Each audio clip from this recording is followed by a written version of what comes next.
Jiminy Crickets.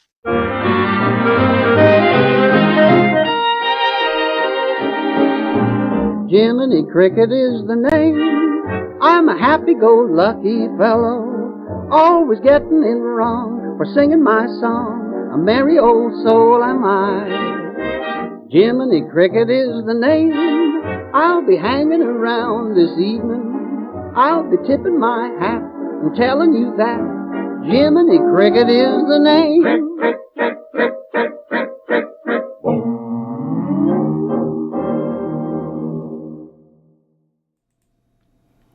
Hello, Cricketeers, and welcome to our very first Dateline of 2025. I'm here with Ruthie. Hello, Ruthie.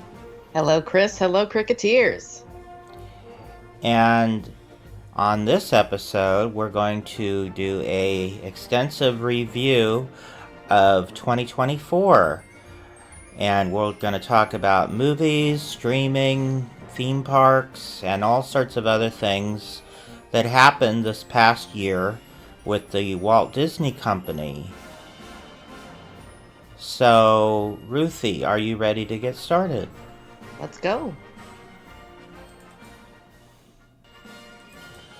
So, 2024 was actually quite an eventful year. A lot of things happened in the parks, not so much in the a few movies, all sequels or prequels, as we were observing earlier, and a lot of parks, big park stuff happened. So the first section that we're going to discuss is the Walt Disney Studios. So this includes all the various divisions of theatrical movies. So not just Walt Disney, but we also have a Marvel Studios to discuss. Nothing Lucas. Nope. But if Pixar. there was, there is Pixar. Mm-hmm. So, first and foremost, I have to say the first half of the year was kind of a dry spell. There wasn't really much there were things released, but nothing. We're only kind of covering the big things. We're not going to get into the weeds with every little single detail because there were some minor things, especially with the streaming. Yeah. There was so much that is just not even worth getting into. But, so the first thing we're going to talk about, the first big thing to be released for 2024 was not until June 14th. And what was that, Ruthie? That was Inside Out 2, of course. Pixar, the sequel to the original movie Inside Out. And am I not mistaken, but this became the #1 animated feature of all time as far as box office? I believe so. Yes. So this was a big hit. Disney needed a big hit because they had a couple, well, quite a few flops the prior year. 2023 was a difficult year for theatrical releases. So this was sort of a breath of fresh air for Disney. And I have not seen this yet. Have you? Yes, I saw it in the theater, and it's on Disney Plus now. The one thing I wanted to say about this movie is, with the pandemic and the few years following, Pixar had made some movies that were not released in the theater. They went straight to streaming. Yes. And this really kind of hurt Pixar's reputation theatrically, because they had a couple of movies that came out theatrically before Inside Out 2 that were not received very well, like Lightyear. Right. And Elemental was a slow burn. It took a while for it to eventually. But this was a hit from the get-go. Yeah, so this has really brought Pixar back as like a heavy hitter in animation in the theater. So that's the one thing that I really like about this movie doing so well. I no longer have Disney Plus. I'll mention that when we get to the streaming section. I'll explain my reason that I'm no longer a member of Disney Plus. So I can't watch this unless I pay for it, you know, just to watch it. Mm-hmm. So I might do that, but I haven't gotten around to it yet. So our next film came out in July 26th, and this was another pretty big hit. And that was what, Ruthie? Deadpool and Wolverine. So both of these movies, Inside Out 2 and Deadpool and Wolverine, both made over $1 billion. Right. Now, go ahead. Okay, so this is the third installment in the Deadpool film franchise. The first two were for Fox. So this is really the first Deadpool movie that's actually under the Marvel Studios banner.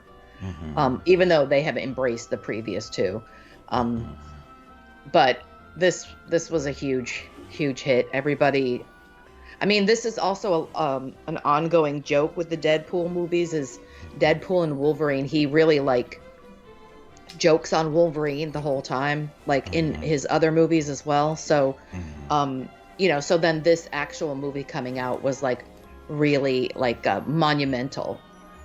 And another big deal was they brought back Hugh Jackman as Wolverine, because I believe in the more recent movies featuring Wolverine, they had replaced him with a different actor, but he's sort of the one everybody remembers from the X-Men movies, right? No, they didn't replace him.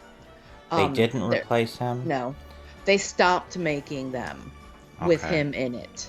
And I don't want to spoil the movie Logan, but something happens to him in the movie that is why they stopped making the Wolverine movies. So, anyway. Yeah, but it was good to see him back. And, they can explain it in this movie because they're doing multiple timelines and stuff like that. So some Disney fans, myself included, and I don't think Ruthie has even thought about this, or maybe she has, but it doesn't bother her. I don't know. I haven't discussed it with her. But Disney used to be known as a G-rated company, and everything they released was family-friendly, and you could count on Disney to not have any profanity or innuendo of a sexual nature, and it was known as a family entertainment company. And so in recent years, Disney has dropped that, and they have started to allow certain films that go against that mantra to be released under their banner. And a lot of people take offense to that because that goes against the philosophies of the Disney company. And this film has a lot of profanity in it. It's not for kids, although people take their kids to it. I wouldn't take my kids to see a movie that has curse words every other word and sexual innuendo, and I would not allow my child to see that. But I guess things are different now, and people don't care. The general public doesn't care as much, but I know a lot of Disney fans were quite offended by the fact that this was released by Disney, as sort of promoted by Disney as a Disney thing. Even though it's Marvel, Disney promoted it in the parks, and this is not for kids, and it's sort of sad to see that Disney doesn't care anymore about remaining family friendly. It was a slow sort of move to that, but this sort of solidifies it for me and a lot of other people, because Disney just didn't even have a second thought about releasing this movie with just laden with adult humor. So I don't have a problem with adult humor, but not in a Disney movie. So that's just, I needed to say that because I have strong feelings about that. And a lot of other people do too. So, oh, the music cut out. Don't know what happened. Anyway, let's move on to something more positive. And what's the next film, Ruthie? So the next film is Moana 2. Mm-hmm. And this was originally actually going to be a Disney Plus series. And as they were making it, they realized that it was good enough to be released into the theater. And so that's what they did at around Thanksgiving time. So isn't there also this year going to be a live-action Moana remake? I think it's 2026. Okay. But it's going to star Dwayne Rock. Johnson. Yeah, But it's going to be the original story from the first Yeah. film, just remade in live action. Yeah. Quote-unquote live action. It'll be live actors in front of CGI backgrounds. Mm-hmm. I'm sure. The only thing live action will be the actors. And even Dwayne's tattoos will probably be CGI, so... I think I saw a picture of him on the internet somewhere. I think it's like a shirt. Oh, okay. But they're going to have to CGI it if they do the same thing that they do in the movie with the tattoos moving and interacting with him. I don't know if they're going to do that. Yeah. But, yeah, that would have to be CGI. So Ruthie saw this. I have not seen it. What was your opinion on this one? It's not as good as the first one, but I still like the story. I think it's really good kind of follow-up because it goes right along with the way the story ends in the first one. Mm-hmm. And the songs are not as good as the first one as well, but they are still fun and catchy. So it's not like, oh, I hate it. It's not like that. If you can appreciate it for what it is, then you'll like this film. It's just, I know it's hard to not compare it to the first one, but that is what makes people not like it. Yeah. And I forgot to mention, this came out November 27th, Thanksgiving weekend. Yeah. And this did pretty well in the box office. Yeah, it did. Yeah. So it's pretty much like it was a good choice to put it in the theater because they made way more money this way than if they would have put it on Disney Plus. Well, it's, I guess, the number one movie on Disney Plus is the original Moana. It is, yeah. So, like the most streamed. Yeah. So our last theatrical release that we will be discussing is from December 20th, and that is the prequel to The Lion King called Mufasa. And this was with James Earl Jones, who recorded all his dialogue before he unfortunately passed away last year. So it's his final performance, and he's reprising his role of Mufasa. But I believe he's only in the end of it because a lot of it is when he was a child and then a young man, and there was someone else doing his voice when he was younger, the younger Mufasa. And it follows his life from when he was born up to when he becomes the Lion King. The first of the Lion Kings that we are before following. Simba's born. Before Simba. And it goes through how he met his wife. What was his wife's name? I don't remember. Is it Sarabi, I think?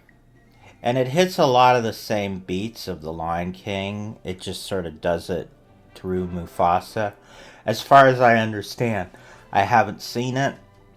I do know that Scar, his brother, is involved, and there's drama between them. And Scar is adopted. It's not a blood brother, which I don't think was mentioned in the first movie. No, they just call each other brother. Yeah, so they reveal that Scar was not related by blood, but was adopted. And I guess they're friends as children, and then they have a rivalry as they get older. And it follows that. And I suppose it's going to show how Scar got his scar. Mm-hmm. I'm sure they show that. Mm-hmm. So that's what this movie is about. It did fairly well, I think. It didn't do well when the weekend it came out. They were worried about it. And then after that, it did better. It picked up after the initial release weekend. Mm-hmm. So it did okay. It didn't do as well as the other 3 movies we mentioned, but those did crazy good. But so Mufasa's still in theater, actually, and yeah. Currently worldwide it's at 486 million. Right. But Moana is very close to $1 billion. It was like 980 something. Yeah. So I mean, that's nothing to sneeze at, but it's not as huge as the other 3, which came near or succeeded $1 billion. Mm-hmm. But $500 million is still quite good. So right. And it's still in theaters, so it may make even more. I have not seen this. Ruthie, I don't think, has seen this one yet. No, I didn't get to the theater to see it yet. Right. So that's all we have for movies. There are, like we said, other movies, but they're not really worth mentioning. They're not that, they're just smaller things that aren't really historically important. Right. We're just sort of covering... Go ahead. We're just sort of covering things that in 20 years people will remember were from this past year. Just historical, more, things like that. So. Yeah, I think most of the other movies are probably like Fox movies. Like a lot of Fox movies. We're not talking about Fox. Yeah, Alien Romulus is a Fox movie that came out in the theater. See, Fox is not Disney. They don't put the Disney label on Fox films. So had they released Deadpool and Wolverine as a Fox film, I wouldn't be as offended. And I feel like they should have, but whatever. Yeah. Well, technically, it's not Fox anymore either. It's 20th Century. So well, whatever it is, as long as it's not this is a Disney movie. Because Fox to me is a separate thing from Disney. They own it, but it's like they can release R-rated movies under 20th Century, and it's not gonna tarnish the Disney label. Anyway, that being said, let's get on to our next topic, which is streaming. And there was a lot of stuff for streaming. Because Disney is really trying hard, but not succeeding in trying to get people to join Disney Plus.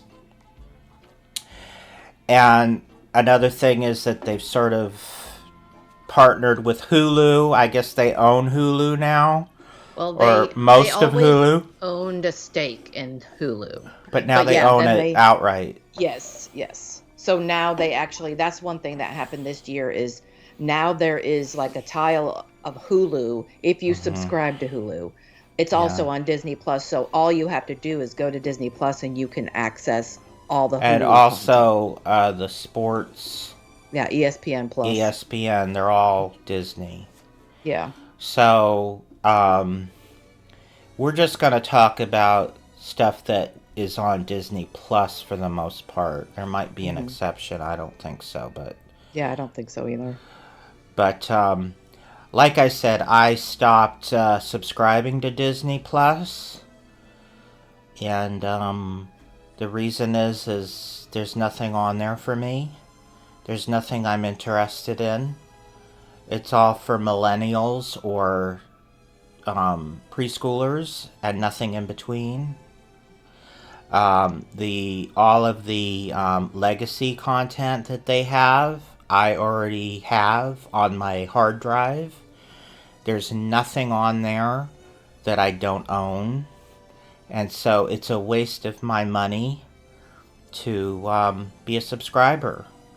The only things I'm missing out are new releases of movies. And as you all probably know, I'm not like in a rush to see the new stuff. There's a lot of the newer movies I haven't even seen. Even though I could have watched them on Disney Plus when I was a member, I never did. Because I'm not that interested in the newer stuff. So I just decided it was a waste of money. And also they've raised their prices quite a bit. And so I decided it's not worth wasting my money. Ruthie likes a lot of the newer stuff, unlike me. So it is worth her. She likes Marvel stuff and different things like that. So Star Wars. Yeah, so I still am able to watch movies when we do research. Like we talked about Tommy Kirk. I watched a good amount of movies, maybe like 3 movies on there. So it's not like the old stuff's not there, but it's not being promoted. It's there, but like I said, I don't have to go to Disney Plus to watch it because I already have it all in other places. There's nothing on there I don't already have. So, that being said, let's get on with the subject at hand. And the first thing we're going to mention, I don't even know what this is. Ruthie's going to talk about it.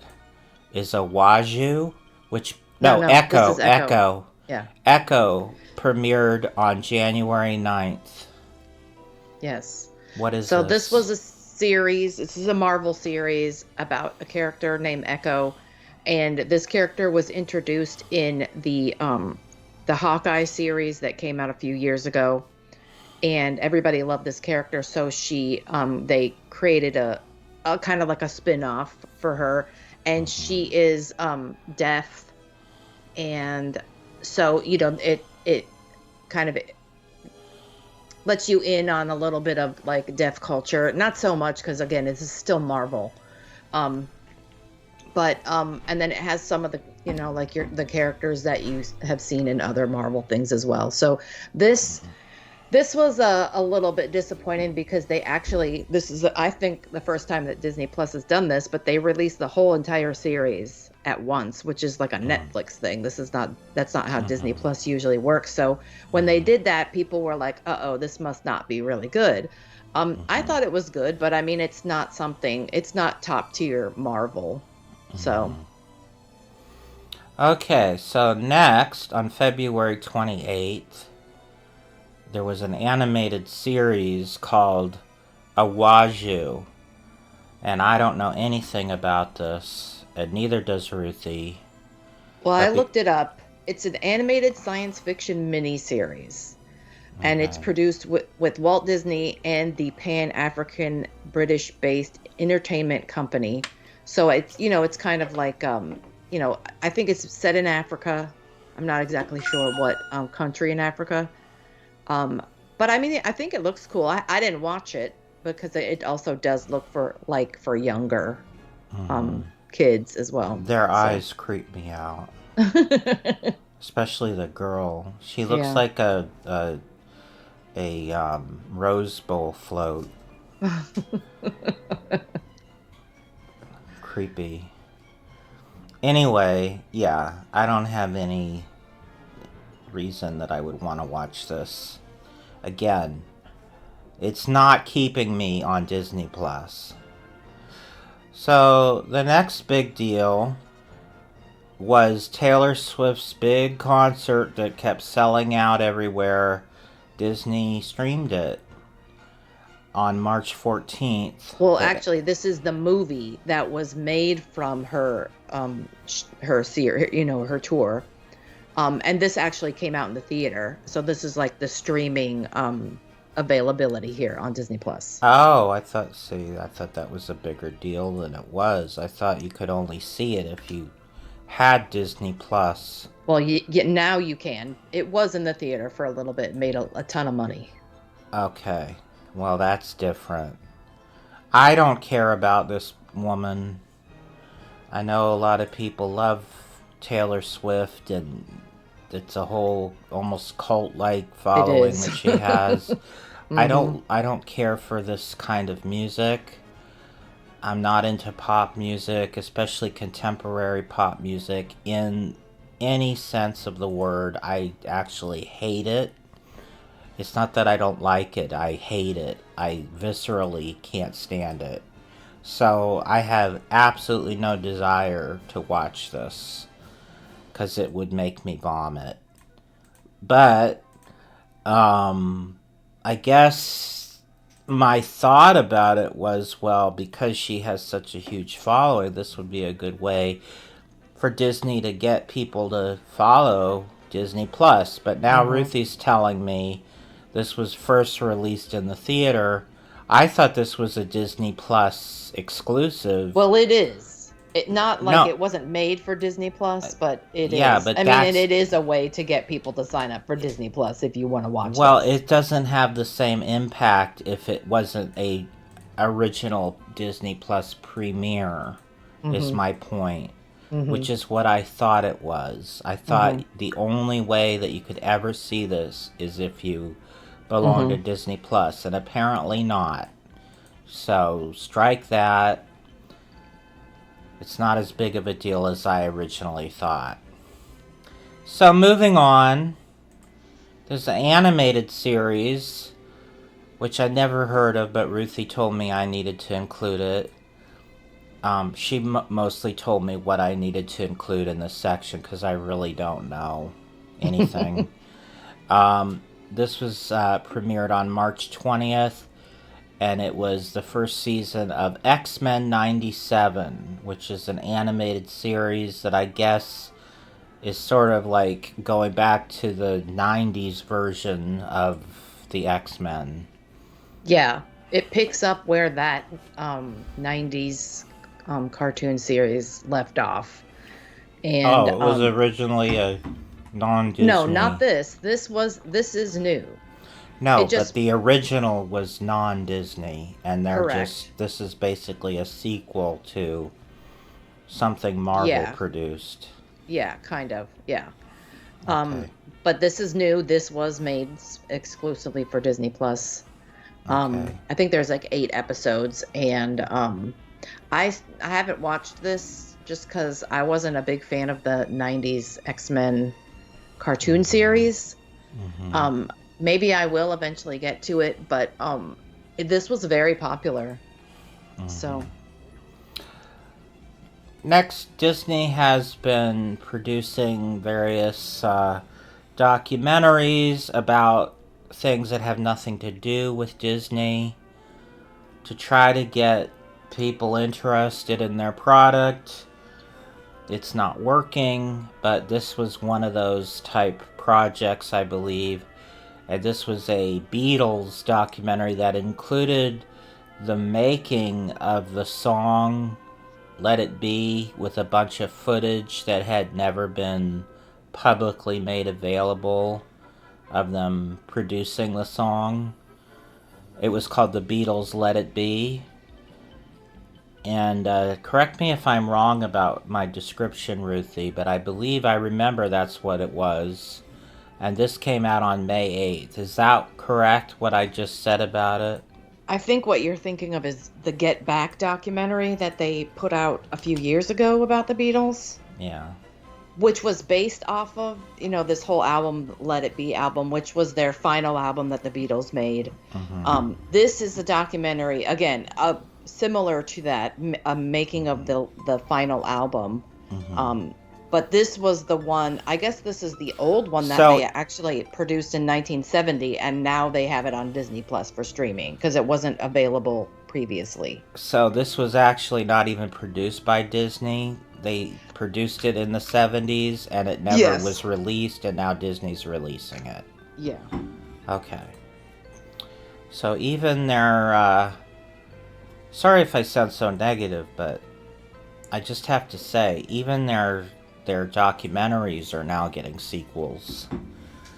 Or prequels or whatever. Technically it's not. Well, Their they documentary did is like a sequel to this. they did No, it is a sequel, Ruthie, and I'll tell you why. Because they did moderately successful with the first documentary, so now they want to capture that same magic again by releasing another Beatles documentary. And then they also released, which we're not going to discuss, a Beach Boys documentary. So they're just trying to cash in on the success they had with the first one. So again, I call that a sequel. They're trying to replicate what they did the first time. So it's not really original, it's more of a cash grab, in my opinion. So that being said, I'm very much anti-Disney Plus. Sorry, guys. All right, well then let's speed through the rest of these things so it doesn't get too negative. So the next one is an okay thing to do. Jim Henson Idea Man, which premiered on Disney Plus on May 31st, and I guess it's something to do with Jim Henson and his creating the Muppets. I don't know. It's a documentary about his life. It's his whole life, or just a certain aspect? I would have to confirm that, but...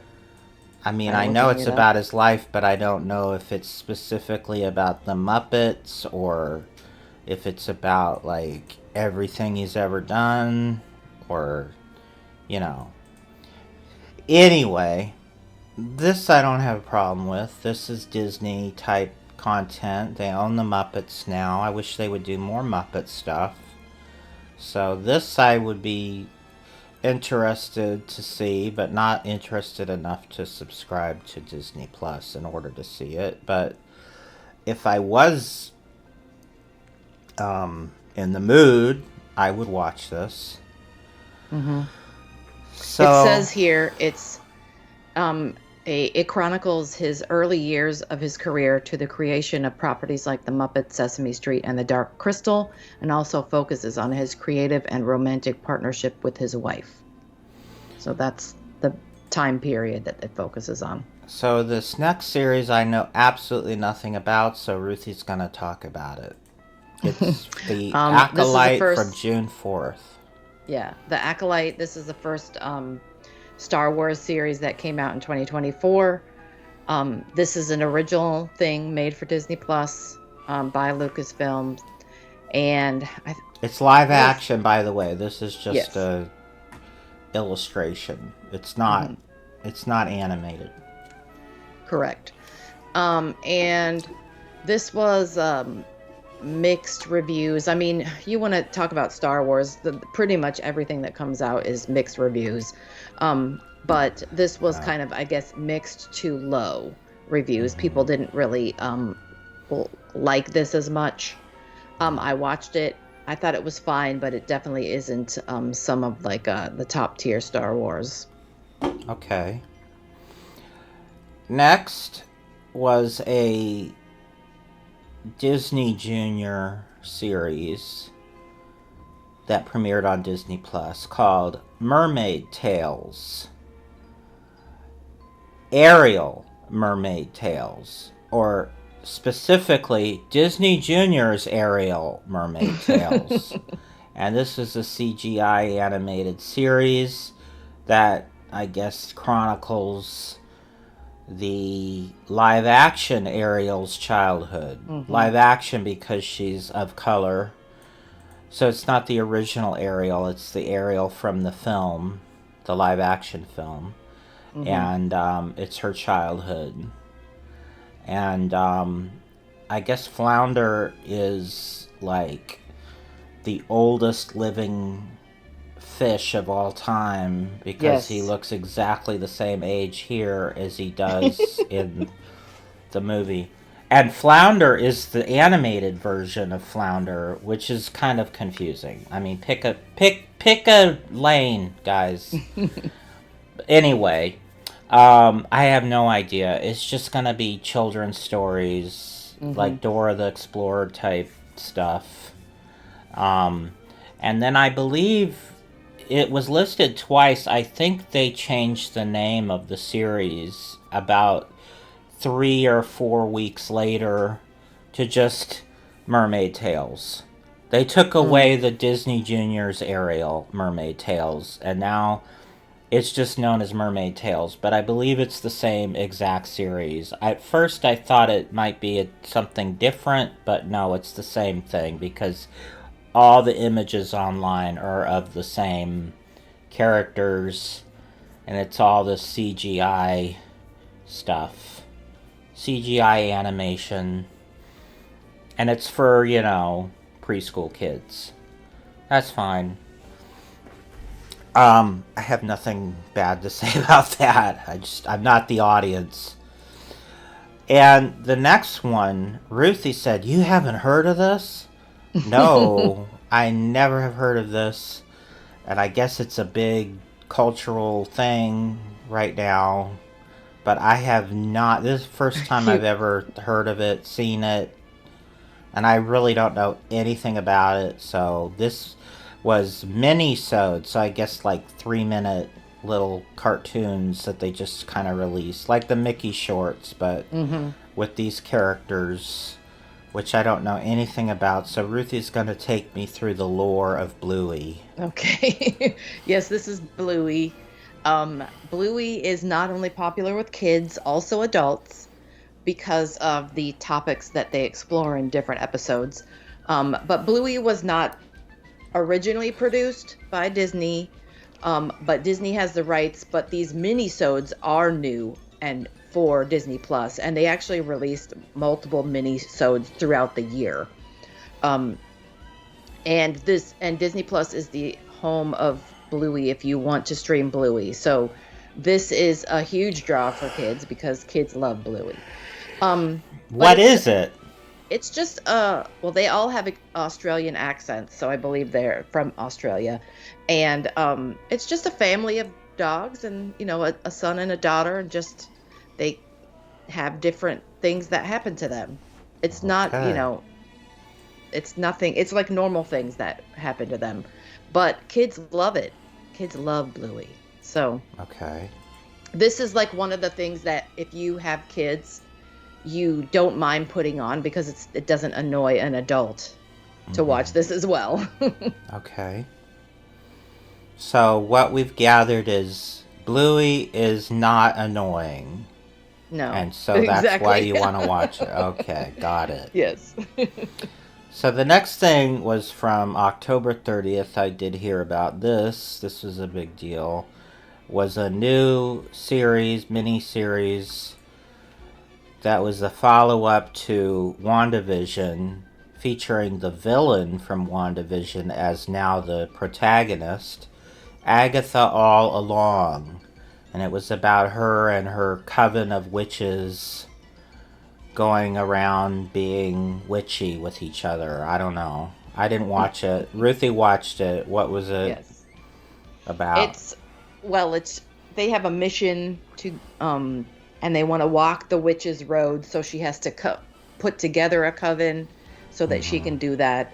There's reasons for that. I won't go into it, but yes. But this is Agatha Harkness is the main character, and this was such a good show. I love WandaVision. I love this follow-up to this show and to WandaVision, and I love Agatha. I see a few famous faces behind her. Yes, Aubrey Plaza. Yep. Patti LuPone. Patti LuPone. I recognize. Isn't she Haley Mills' sister? No. Or am I confusing her with another No, she's actress? from the 70s show. Oh, yes.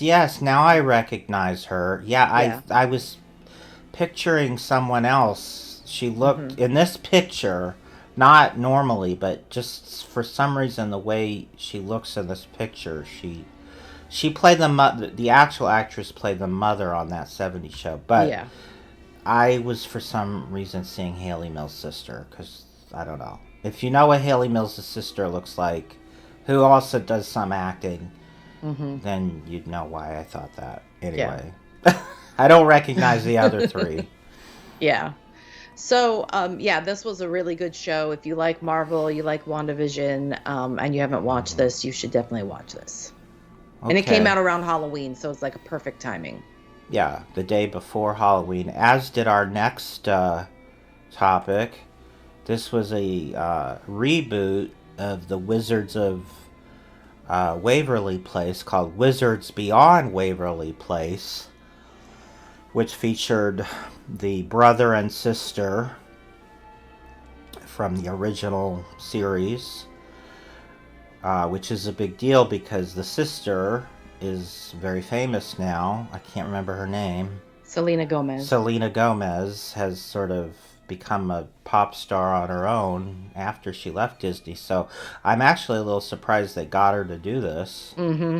But was it just one movie or was it a series? I think it was a series. And it didn't last, right? It's not... I'm not sure. And my gut is telling me, I haven't watched this, but my gut is telling me that she's probably only in one episode. Okay, yeah. Because it's mostly about the brother.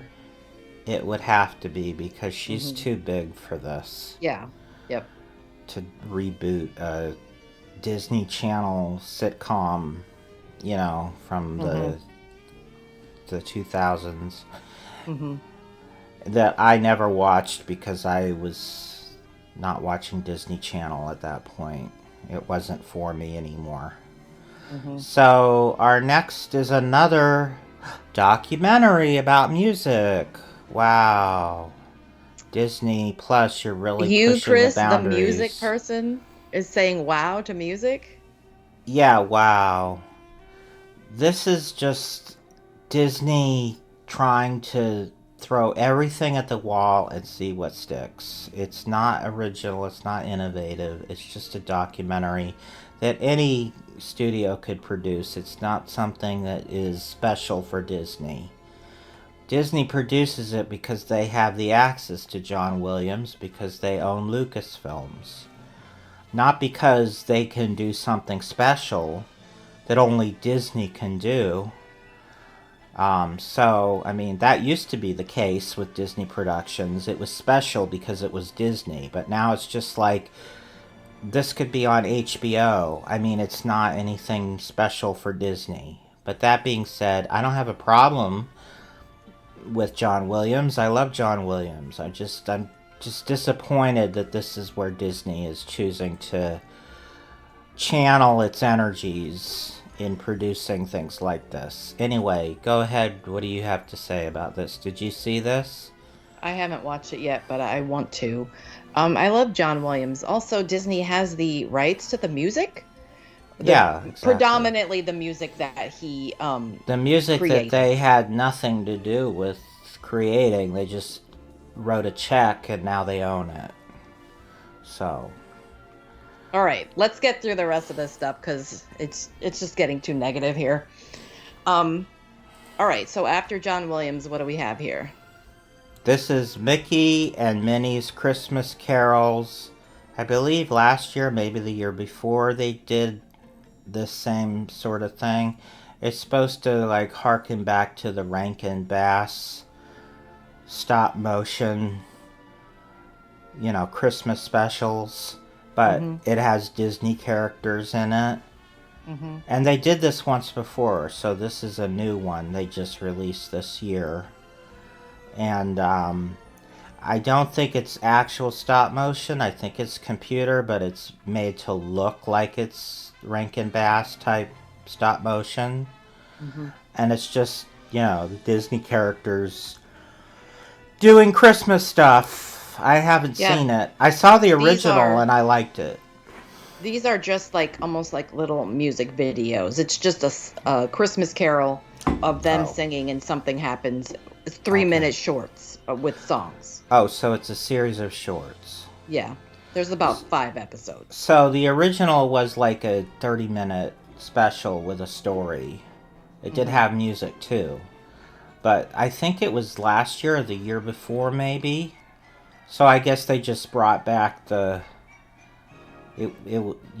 brought back the idea, but just did it as little shorts. And I saw the original, and I thought it was cute. I didn't have a problem with it. So, in addition to that, they did more of a traditional CGI Christmas, and I believe this was a one-off special, right? I think so. Mickey and the Very Many Christmases. This was done like in the style of Mickey Mouse Clubhouse with the, regular CGI. They weren't trying to make it look like stop motion. Mm-hmm. So it was a different style. And it was just a one-off Christmas special. Didn't see that either. But Ruthie taped it, and she watches it before bed every night. Yep. The next one is a original Star Wars series. That and the Mickey's Very Merry Christmases both came out on November 2nd.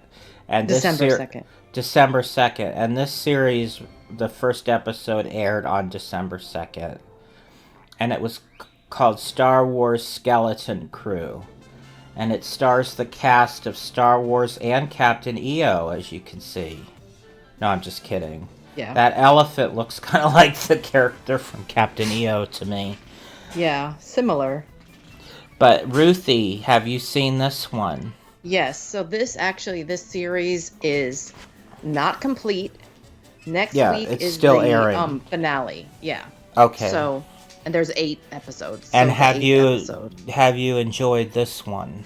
Yes, this one's really fun. This is a little bit more, for Star Wars fans, it's a little bit more younger, but it's still really fun. It has like the feeling of like Goonies or E.T., these 80s movies that we grew up watching. It has a similar feeling, but like just in the Star Wars galaxy type of thing. So has this one been successful? Yes. Okay, good. And this is good. It stars Jude Law, and this is really good. Great characters, and we're gonna see how it ends next week. Data's sister is in it. Yeah. And the characters from Captain EO make guest appearances.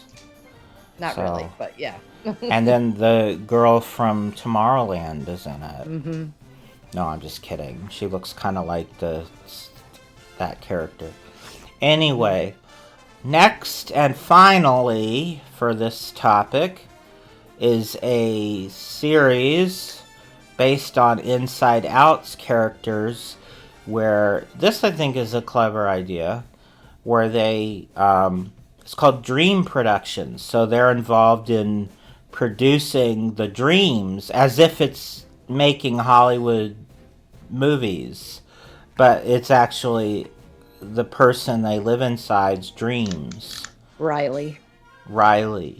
Yeah. So they're involved in creating her dreams, and so really that the sky's the limit, because dreams can be about anything.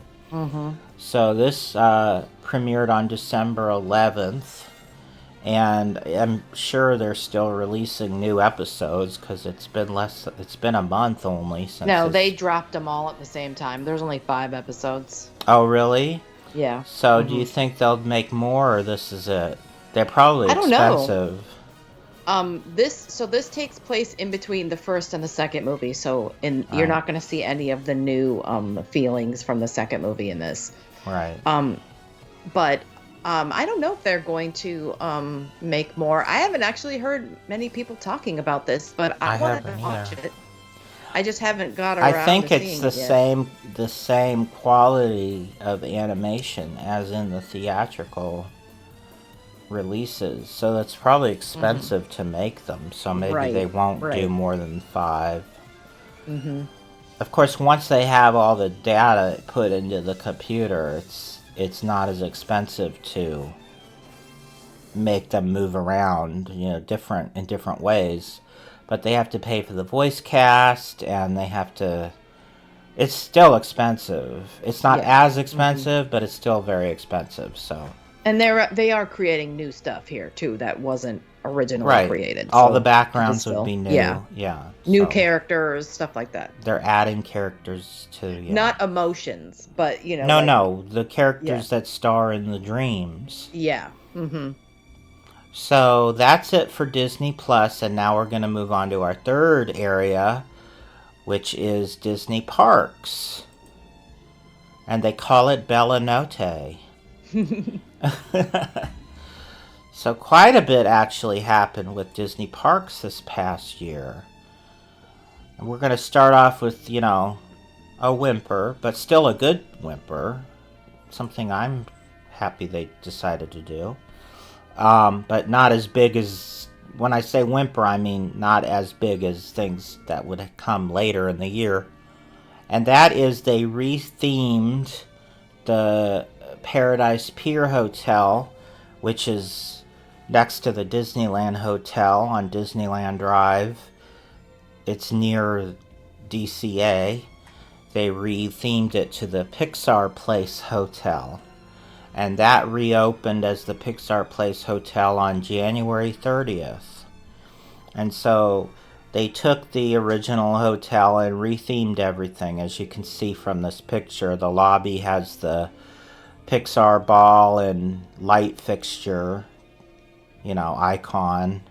Mm-hmm. This was the grand opening ceremony. You can see a bunch of characters in the back on the balcony there. So all of the rooms were themed and the lobby, and they redid all the restaurants and everything. I'm glad they did this because the hotel as it was just kind of like, it really had little to do with Disney, so this really makes it more special and Disney, feels like Disney more. So I don't have bad things to say about everything. I'm glad they did this. I think it was a good thing to do, and they did it in a good way. So there you go. Any thoughts? No, I like this too. From what I've seen in videos, because I haven't seen it in person, it looks really cute, and it seems like it's a good experience there with the different restaurants that they're offering and things like that. So, yeah, it would be fun to stay there. So the next thing I wanted to include, because I feel like this is really innovative and new and something that hasn't been done, and they've really started doing that this year. Not just at Disneyland Paris, but Disney Springs now has a show that's similar in Florida. And there's talk about doing something like this in California. But what they did is they brought back the electrical parade, but they decided to do it differently. And now it's the electrical sky parade. So it has all the music from the original electrical parade, and they replicated the floats with drones in the sky that fly by.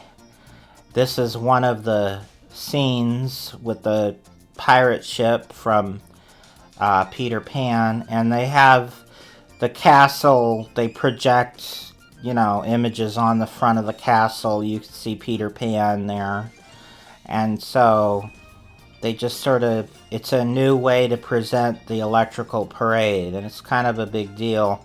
This really has been the year of drones for Disney. They're really getting into that technology now. Any thoughts on that? No, I think it's fun. This is cool. I saw a video of it too.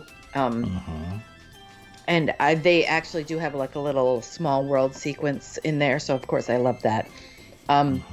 But yeah, I think this is fun. They should bring this to the States. They do have a show at Disney Springs, but it's not Electrical Parade. It's an original thing. It's Disney, but it's not Electrical Parade. Next thing is Pixar Fest. This is the second Pixar Fest. The first one, I believe, was 2018 or 2019. I think 2018 is correct. And so it's a festival where they have all sorts of Pixar-themed entertainment and decorations all over Disneyland and DCA. And everything that we're going to talk about is part of Pixar Fest. And it all premiered on April 26th. And it lasted till the beginning of August, so a few months. And the first one was they brought back the parade but they redid it completely with new music, and they call it Better Together, a Pixar Pals celebration. And this time it was presented at DCA. The last time they had Pixar Fest, they did the parade in Disneyland, but this time they did it at DCA, the parade.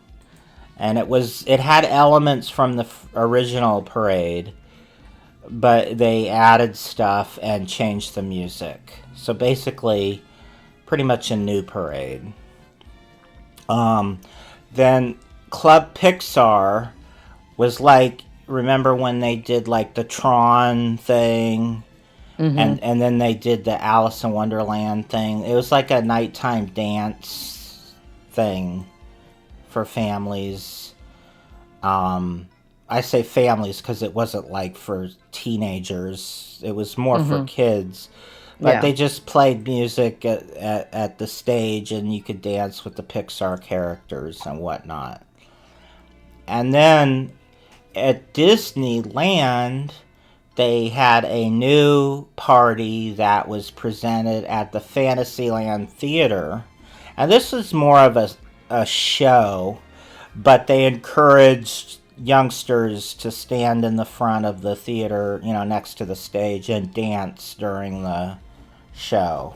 So they called it a party, but it really was a scripted show. It wasn't like what they did at Club Pixar. This was more like specific songs and specific dances, but it was all like, except for the first song, which was an original song. All the other songs were just pop songs from the 70s and 80s that they just played, like Celebrate Good Time, that kind of music. I don't know if that was one of the songs or not. I probably wasn't, but I think they did Vogue, and they had Edna DeMode, or whatever her name is, come out and do Vogue or whatever.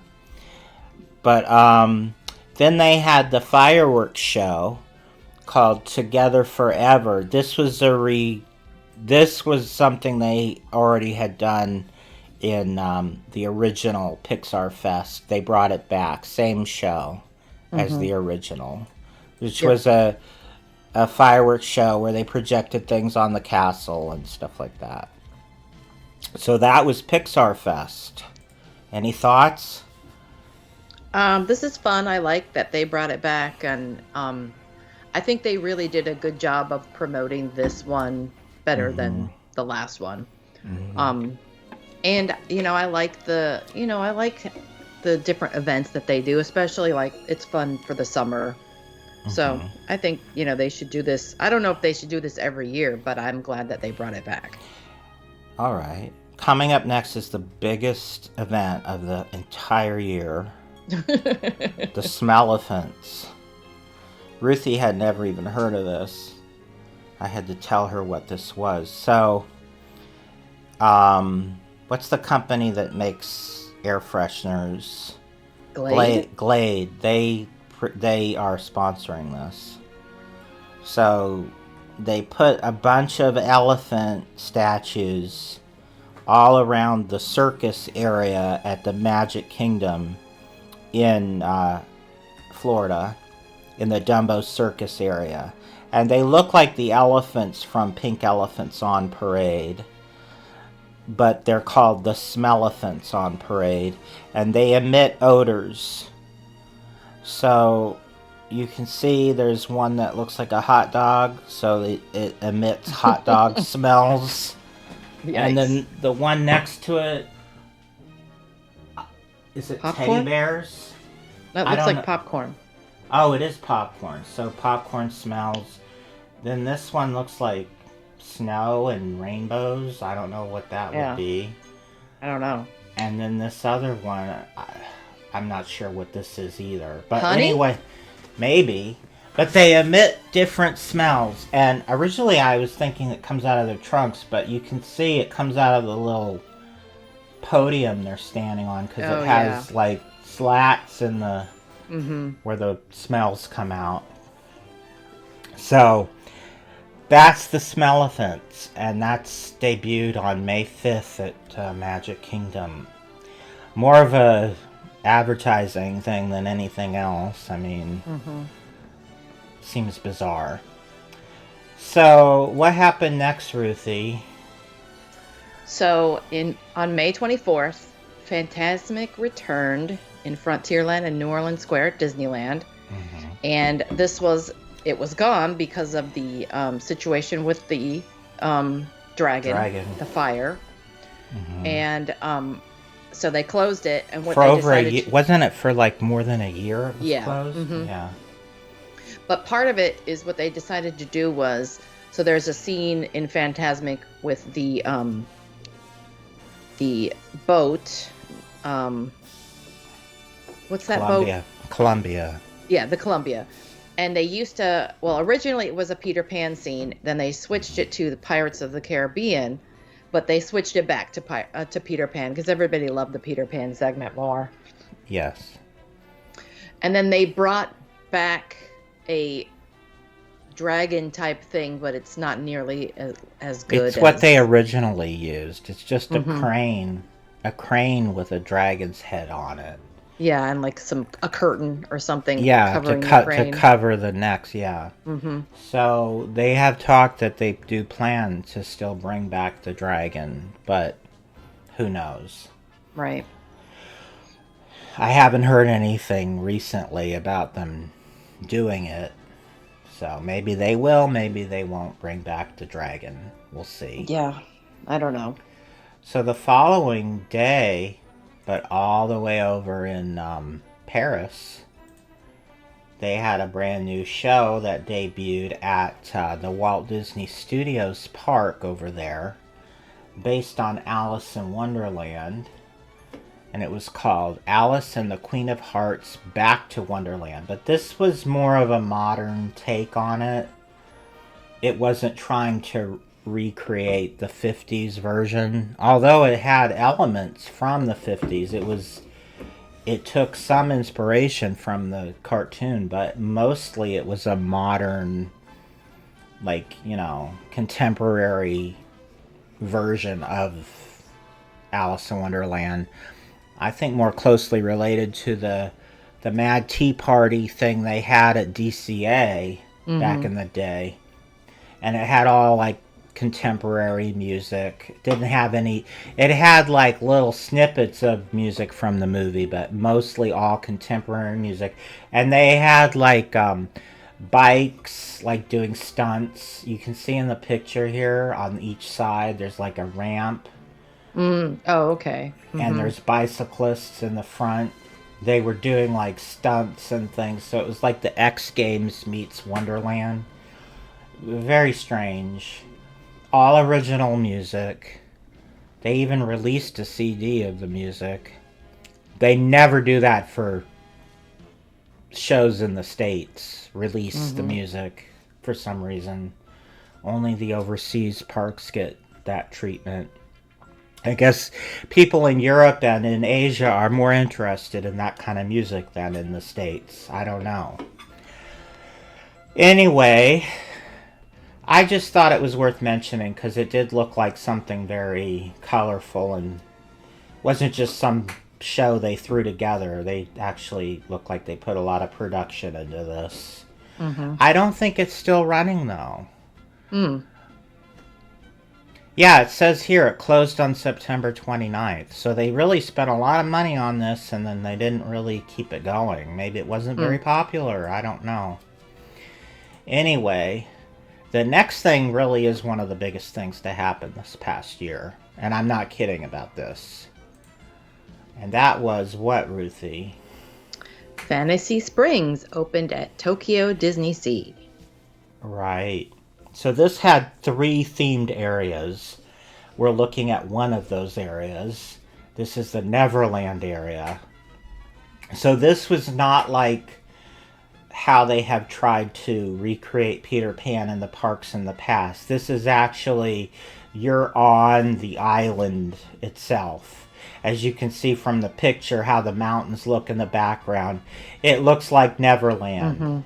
With clouds and stuff. Yeah, and then that's Captain Hook's pirate ship, and it looks much more closely tied into how it looks in the film. And I believe this had 2 attractions in this section.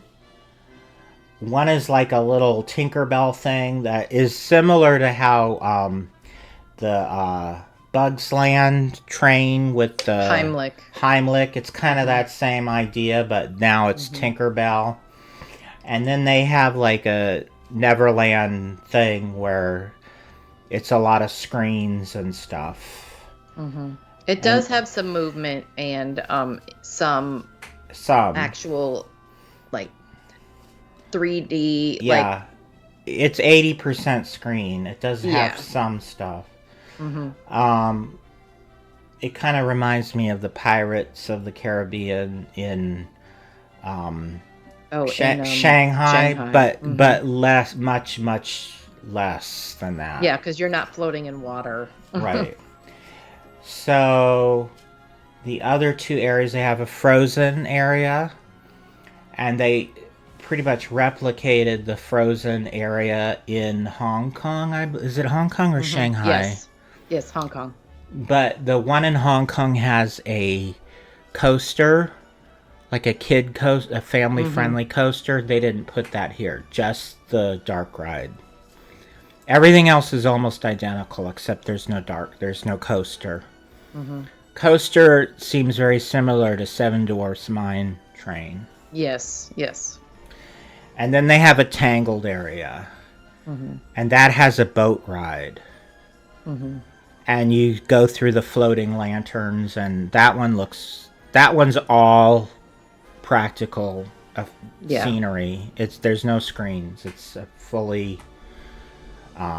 full real dark ride. As is the Frozen one. And they added the same one that they have at Hong Kong, but not the same one in Florida. Right, that's totally different. And also they did add some extra things to this version that aren't in the Hong Kong version. Some special effects and things. So that was a big deal because this is a huge area with a bunch of new attractions. Very, very elaborately themed. And they also built a brand new hotel that has a special back entrance right into Fantasy Springs, which is actually part of, it's not a separate park, it's actually a new section of Tokyo Disney Sea. So they've been talking about this for years and years, and it finally opened, and from everything I've seen from it, it looks absolutely amazing. Yeah. I wish they could still do stuff like this in the States. They just don't do this kind of thing in the United States anymore. Part of the reason is this is not owned by Disney outright. They have to answer to the Oriental Land Company, and the Oriental Land Company also pays for part of it. So, the Oriental Land Company is much more particular about what goes in their parks and also what leaves their parks. That's why they still have Splash Mountain here. So I hope to someday go to Tokyo. It is on my bucket list. And I invited Ruthie to come. But I don't know if that'll happen. Because she has her husband and daughter to bring, and maybe other people in her family will want to come. For me, it's just me. Yeah. But for Ruthie, it's a lot more. But I'll tell you, once you pay for the air travel, it's cheaper to go to the parks here than it is in the States. Yeah. And it really evens out. Because what you have to pay for the air travel sort of is what you would pay to stay at Disney World in the hotels and pay for admission and food. Because everything is like a third of the cost to do in Tokyo that it is in the States. Right. So the air travel really pays for itself. So anyway, that being said, let's move on to an even bigger, fantastic thing. I mean, I can't even say enough about this. I'm being sarcastic there, by the way.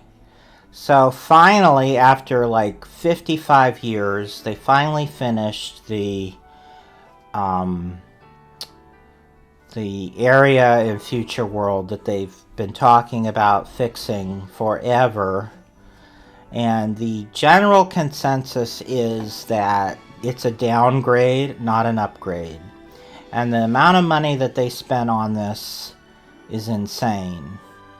So they actually had finished the main area of this last year, late last year, I believe. What they did do this year is they finally finished what was left, and that was Communicore Hall, as you can see.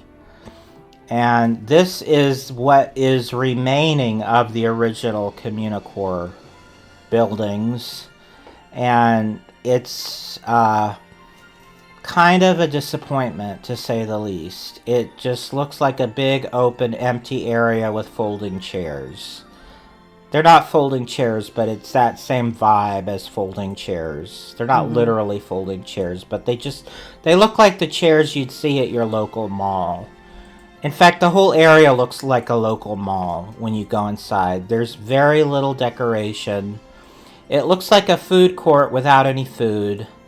It's not even clear what this is supposed to be. They call it a lounge or a hall. A hall of disappointment. I don't know what the point of this is. There's nothing in there. You just go in there to look at your map and cool off. I don't know. They have a little stage next to it outside where they have, like, you know, local groups come and play music. You know, like dance music. Right. But that's outside. There's nothing inside. And the building is like, I get what they're trying to do with this design. They're trying to, like, pay homage to Spaceship Earth. But Spaceship Earth is like, you can see it from here. Why are you trying to replicate? It's still there, and, you know, if you turn, you can see it. Anyway, it's not that good look. It's not very pretty. It looks kind of... And then when they light it up at night, it's a little bit nicer looking, the way they do the light treatment, but it's just like they really, really dropped the ball on this whole project. It's just like... there's things that are already not working. Like, there's stuff that they put in the sidewalks to make them illuminate at night, and it's already malfunctioning. And for the amount of money they spent, you'd think they'd get it right. I don't understand how you could spend that much money and then have things malfunction in a month. I don't know. It just seems like it doesn't make any sense. What they had said they were going to do versus what they ended up doing just seems like... Oh, it was cut so much. So much money off this project. But they still spent so much money even though it was cut. I don't get it. Okay. Let's move on. There's not much left to say about it. So one thing I just wanted to bring up, because people made a big deal about it, is this was an original opening day attraction at Walt Disney World's Frontierland, the Frontierland Shootin' Arcade. So, of course, this has been changed since it opened. It was originally actual guns with pellets, and the scenery of the shooting range was totally different than it is now. But they upgraded it in the 80s, and now it has laser shooting, but very similar to the one in California. Almost identical. But because this is an opening day attraction, it's kind of a big deal that they have now decided to close this. And I think part of the thing is that they don't want to promote guns anymore, because this country has had a lot of issues in recent years with people using guns, and it's something people want to sort of not romanticized anymore. Even though it is a part of frontier history, it's not really something we want to celebrate nowadays for various reasons. So they've decided that they're going to close this. I'm not sure when, but I think sometime this year. And it's going to become a new vacation club member lounge. Which, okay, but I would be less concerned if it was something for everybody. If it got replaced with something that everybody could enjoy. The fact this is exclusive to just vacation club people, kind of, it's annoying, but I mean, not like I really was running to go to the shooting arcade every time I went to. Right. It's not like I'm gonna miss it, but it's just a reminder of how Disney is like more concerned about people who pay more money to them than just the general population nowadays. It didn't used to be that way. It's just another another reminder of that. Right. I mean, there was always some of that. I mean, Club 33 has been around forever, but that was much, much more of a... I mean, for the first decade that existed, nobody knew about that unless you were, in the know. But now everybody knows about that. And they sort of publicize it. So, anyway. Next up is something big. This is a big thing. So after a couple years, they finally reopened the Log Flume attraction. And this opened on June 28th in the Magic Kingdom. Tiana's Bayou Adventure, which replaced Splash Mountain. And there's been a lot of controversy about this.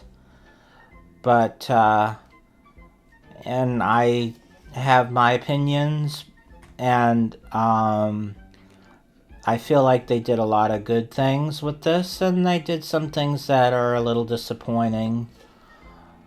This scene was well done. This is the finale, and they put a lot of effort into this. And I will say that I prefer the original, but this is nice too. And Bella agrees. Yes. So yeah, this is one of the nicer parts of the attraction, I would say. I wouldn't say it's a downgrade from the original by any means. I would say it's more of a different. It's different. Yeah. I preferred the original, but it's not because this is a downgrade. I just preferred the Steamboat. I liked that. But this is still very... You can tell they put money and time and thought into this scene, so... Yeah, definitely. I do have issues with other parts of the attraction, but I think the problem was that this version of Splash Mountain is much bigger. There's a lot of scenes that connect you to the main scenes, whereas in Disneyland, there's less of that. So there's a lot of sections in the Disney World version where it feels like they didn't do anything. It's just empty. Whereas in the Disneyland version, it doesn't feel that way. And I'm only going from videos I've watched. The Disneyland version is much tighter. It's much more small, and one scene to the next is just like one scene, and then you're in the next scene. There's less of a bridge between scenes. It worked for Splash Mountain because it was designed to be that way when they redid it in 92. It wasn't an exact clone of Disneyland, but I think with this, they decided they would just do two of the exact same thing, even though it was designed for California. So this sort of didn't work as well for Disney World. And I think a lot of the negative criticism was how there was so much empty space. So when it opened in Disneyland, I think it was people kind of liked it more. What are your thoughts? Yeah, I think when I first saw it, the videos when it was at Magic Kingdom, I was like not happy Yeah. with what I saw. But then I was like, okay, yeah, let me wait till it opens at Disneyland. Disneyland has a completely different track, different layout, everything. So let me wait. And yeah, seeing it in Disneyland, I do like it better. And I've also heard that actually writing it is a completely different experience than watching a video, obviously. So, and I've heard of people saying, I'm not even going to judge it until I can write it. So I do think, the same, like my final judgment won't be until I am able to write it. But yeah, I mean, I definitely prefer the original. So two things that I'm a little disappointed in is the fact they chose to not include Dr. Facilier, because that would have been an amazing lift hill. Having him be involved in the lift hill, are you ready, as you're going up the lift hill. And everybody fantasized about that when they first announced this, and then they chose not to do that. And they say because we're not including religion, when there's so much religious iconography in everything else Disney does, because it's just a part of culture. I think there's other reasons why they didn't want to include it, and I won't get into Mama Odie's in the ride. Yeah, exactly. Because she's a positive look at voodoo, whereas Dr. Facilier is a negative look at voodoo. And I'm not going to get into it. You can put together what I'm trying to say. But I think there was other motivations for leaving him out, and that was just how they publicly explained it.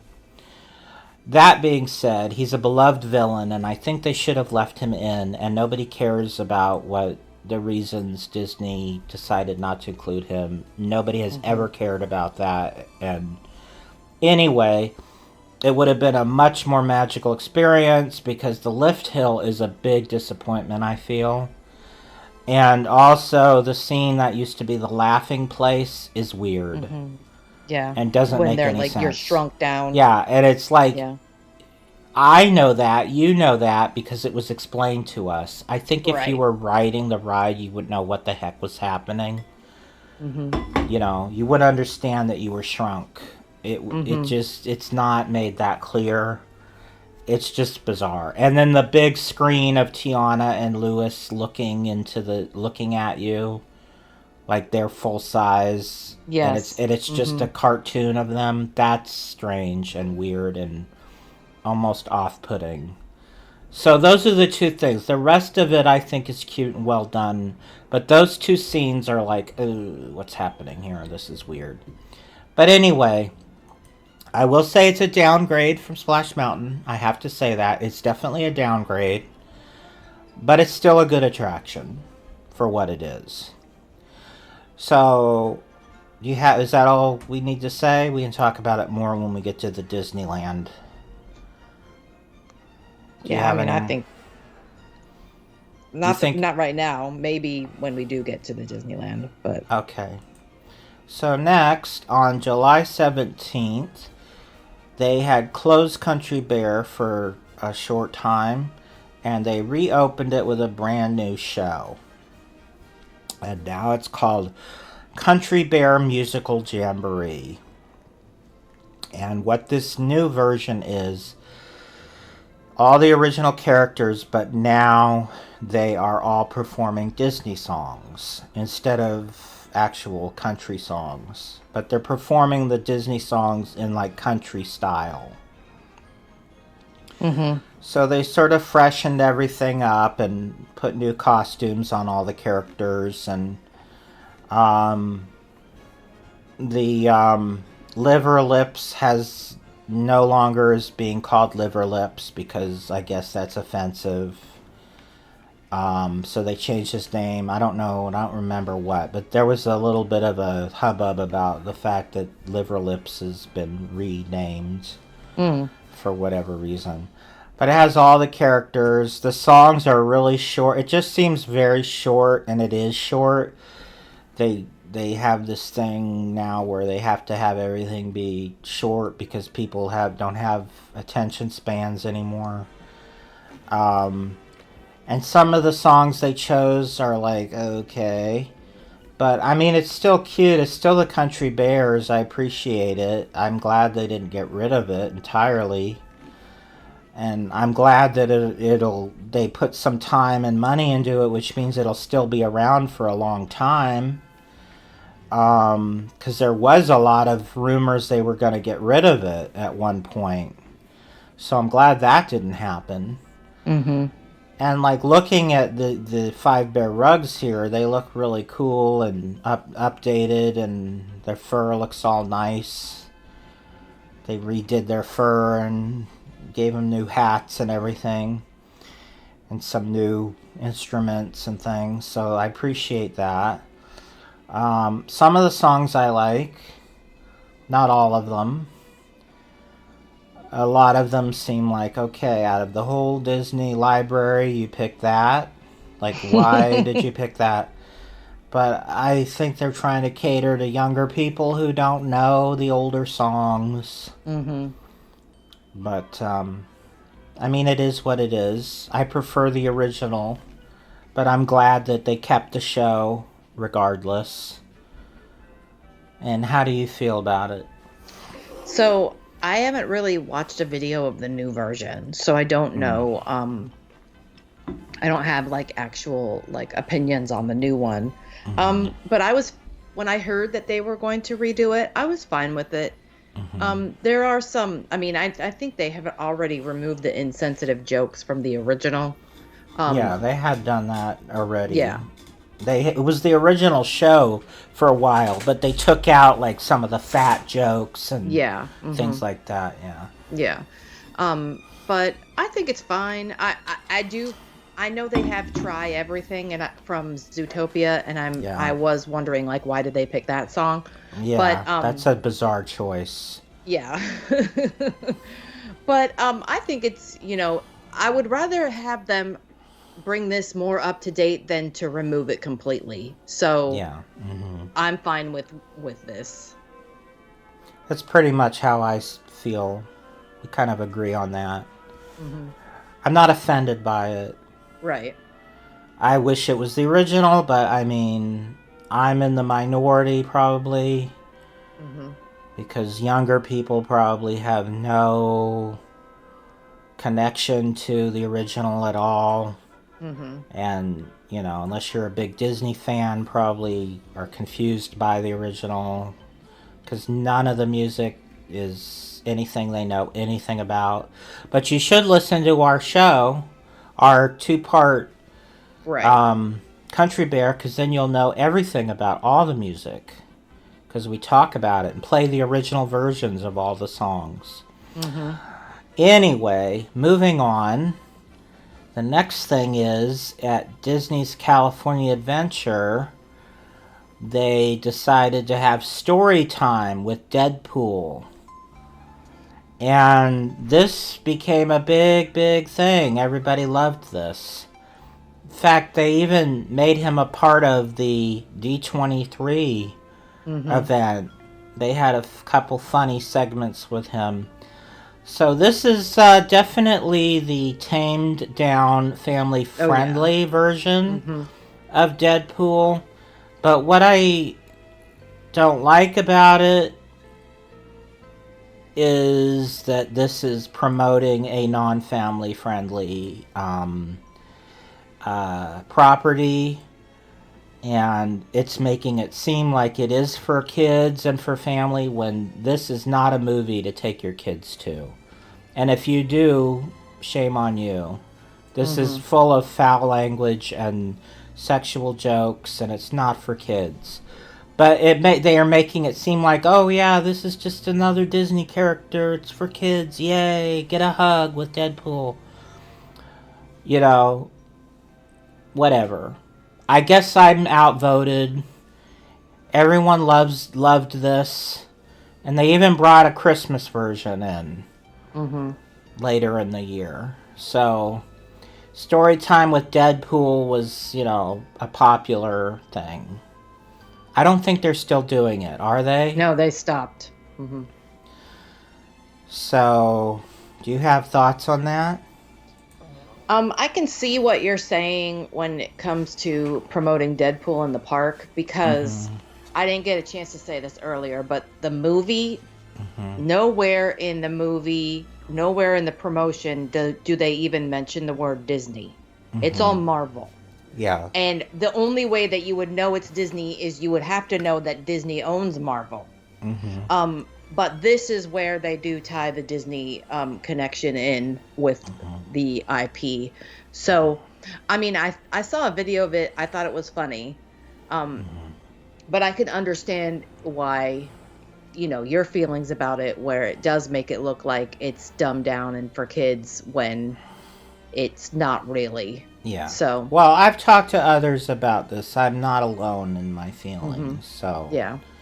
I do know that there are at least some people who agree with me. I'm not, the only one who's thought this way, but I do understand I'm in the minority. Because a lot of people just don't care anymore. Right, that's true. I mean, when I went to see the movie in the theater, there was like a young kid, maybe 10-ish, in there with his dad, and I was like, why?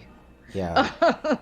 So even though I'm going to see that, yes, I'm an adult. Yeah, I don't have a problem with adult. I don't have a problem with adult. Well, Right. I'm not going to say adult movies. I do. Right. You know what I mean. Yes. Movies with adult themes. I enjoy them. I watch them, but I wasn't watching them as a child. Right. Neither was I. So anyway. So pretty much everything else is positive, guys. So stick with me.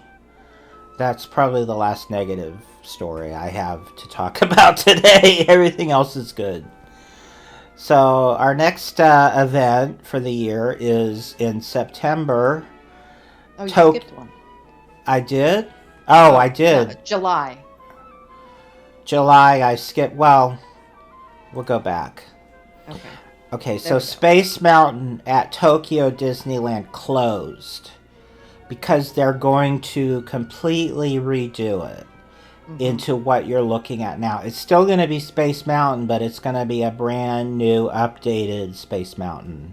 It's a whole new building. They're demolishing the original building and they're rebuilding it to look like this. This is concept art, obviously. This will open in 2027. So there'll be no Space Mountain for a couple of years, 3 years, 2.5 years. But when it reopens, they're getting this amazing new version of Space Mountain. And while I love the look of the original Space Mountain, this is amazing. And I wish that they would do stuff like this in the States. This is what I'm talking about. Because this is only happening in Tokyo. As far as we know right now. So it's still going to be Space Mountain, but they're completely redoing it. New track, new building, everything brand new. They're getting rid of everything and starting from the ground up. And I'm sure this is going to be amazing. And it looks amazing. It looks very futuristic. And it really looks like this is what Tomorrowland needs to be. Like, this is what Tomorrowland should look like to really be a Tomorrowland. So, I would like to go to Tokyo, but if I had the opportunity to go before this opens, I would wait. So, I'm definitely not going until this reopens, because I don't want to miss out in seeing this. So, if I do have the opportunity to go before 2027 when this opens, I'm going to delay until I know for sure the new Space Mountain will be ready for me to experience. I doubt that I'll be able to go before 2027, but just in case, And what are your thoughts about this? I'm very excited about this. I hope this... I'm sorry to ask you and then cut you off. It's okay. I hope that this has a positive sort of... It sort of makes the American parks better. Like, what the success of this will... Oh, I just banged into my mic. The success of this will lead to the American parks being improved, I hope. Go ahead. I'm sorry for interrupting you after I asked you a question and then interrupt you. Yeah, it's fine. So they've actually already started taking down the original building, which is kind of sad to me. I mean, this is Tokyo, so I obviously don't have a connection to it. But thinking about that happening at the American parks would be really sad. Like, I wouldn't want to lose the original Space building at Space Mountain building at Disneyland. And they couldn't fit this in Disneyland anyway because there's not enough room. So you could do it in Florida, that's fine. But yeah, I mean, Tokyo, I think anything that they do really doesn't bother me. Like, I actually like what they do because, like you said, the detail and the time and effort that they put into it, they care. They care about the way their parks look. They care about keeping them updated, and they don't go off of like political reasons to remove something or anything like that. And they're not IP. This Right, is not right. anything to do with IP. Right. This is a new Space Mountain ride that is from the ground up. Yeah, and there's no movie tie-in or anything. Right. It's not Tron or anything like that. So, Right. yeah, I mean, I think this is good for them. And yeah, and it's always good to have something at another park that it's not there, so you have a reason to go there. And also, their Space Mountain was an exact copy of the one in California. So it's good to have different versions everywhere. So, next, we started to talk about this, but I skipped the Space Mountain story. On September 20th, a new nighttime show debuted at Tokyo Disneyland called Reach for the Stars, with all original music. And the thing I love about Tokyo, again, I gotta get there someday. If you look at this picture, they have all the bases covered. Like, they're appealing to all age groups here. They've got stuff from my childhood, stuff from millennials' childhood, and then they have some of the new stuff. Whereas in the States, it's all new.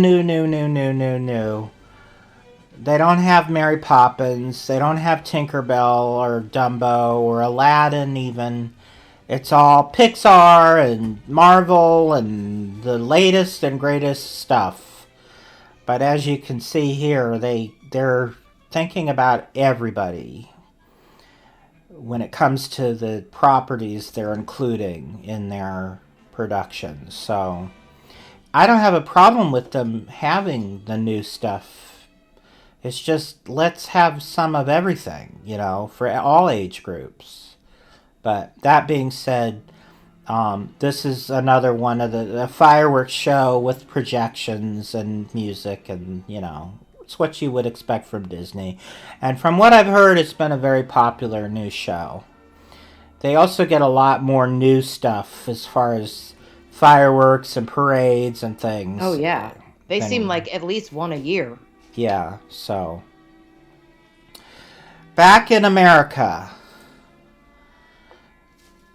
Just a few weeks before the opening of Tiana's Bayou Adventure in California, they announced that the area is going to be renamed from Critter Country to Bayou Country, and they have redone some of the shops and restaurants in the area. And on October 25th, 2 of the new versions of these shops, which are basically overlays, have opened. And we knew about these. They had announced that these were going to happen, but they officially opened on October 25th. So one of those is the original Hungry Bear restaurant became the Hungry Bear Barbecue Jamboree, and now it has more of a tie-in to the original Country Bear Jamboree as its theme. So they have, different little Easter eggs and things that reference the original Country Bear Jamboree. And they have music from Country Bear Jamboree. Well, actually, the music they have is from the new version in Florida, believe it or not. And so they just sort of cleaned it up, spruced it up, changed the menu. It's basically the same place that it was before, but it's just sort of been cleaned up and given a little bit of theming and a new area music and just a little revitalization. Originally, this restaurant was called the Golden Bear Lodge. Then it became the Hungry Bear Restaurant, I think in the late 70s. And it was known as that until now. And it's the Hungry Bear Barbecue Jamboree. And now you know the whole story.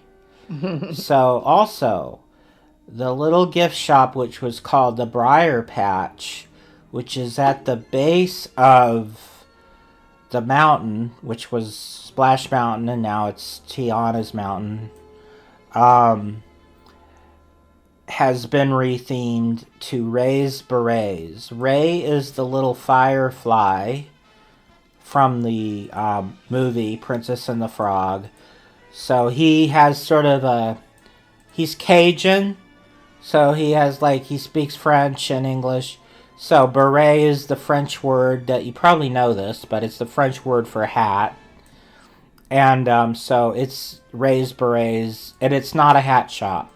It's just called Ray's Berets. I don't know why they called it that when it's not a hat shop, but it's just a gift shop that has everything.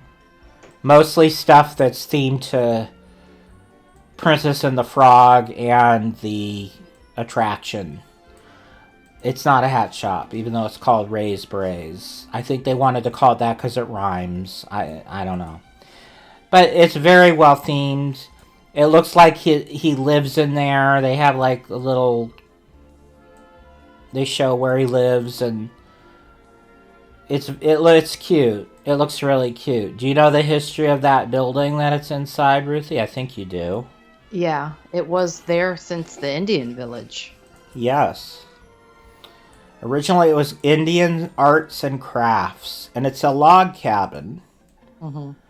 And like the canoes, which are still there, it's been in 4 different lands. Because originally it was in Frontierland, because that was considered part of Frontierland when it was the Indian village. And it was known as Indian Arts and Crafts. And then when it became Bear Country in 72, they kept the name Indian Arts and Crafts. And then when Splash Mountain opened, it became the Briar Patch. So then it was in Critter Country, and now it's in Bayou Country. So that building has been in 4 different lands and never moved. Everything has been built around it. In fact, that's the only building that survives from what that era used to be. But now it's Ray's Berets.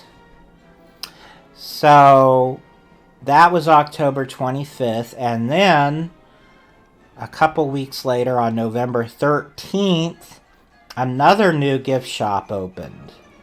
This one was part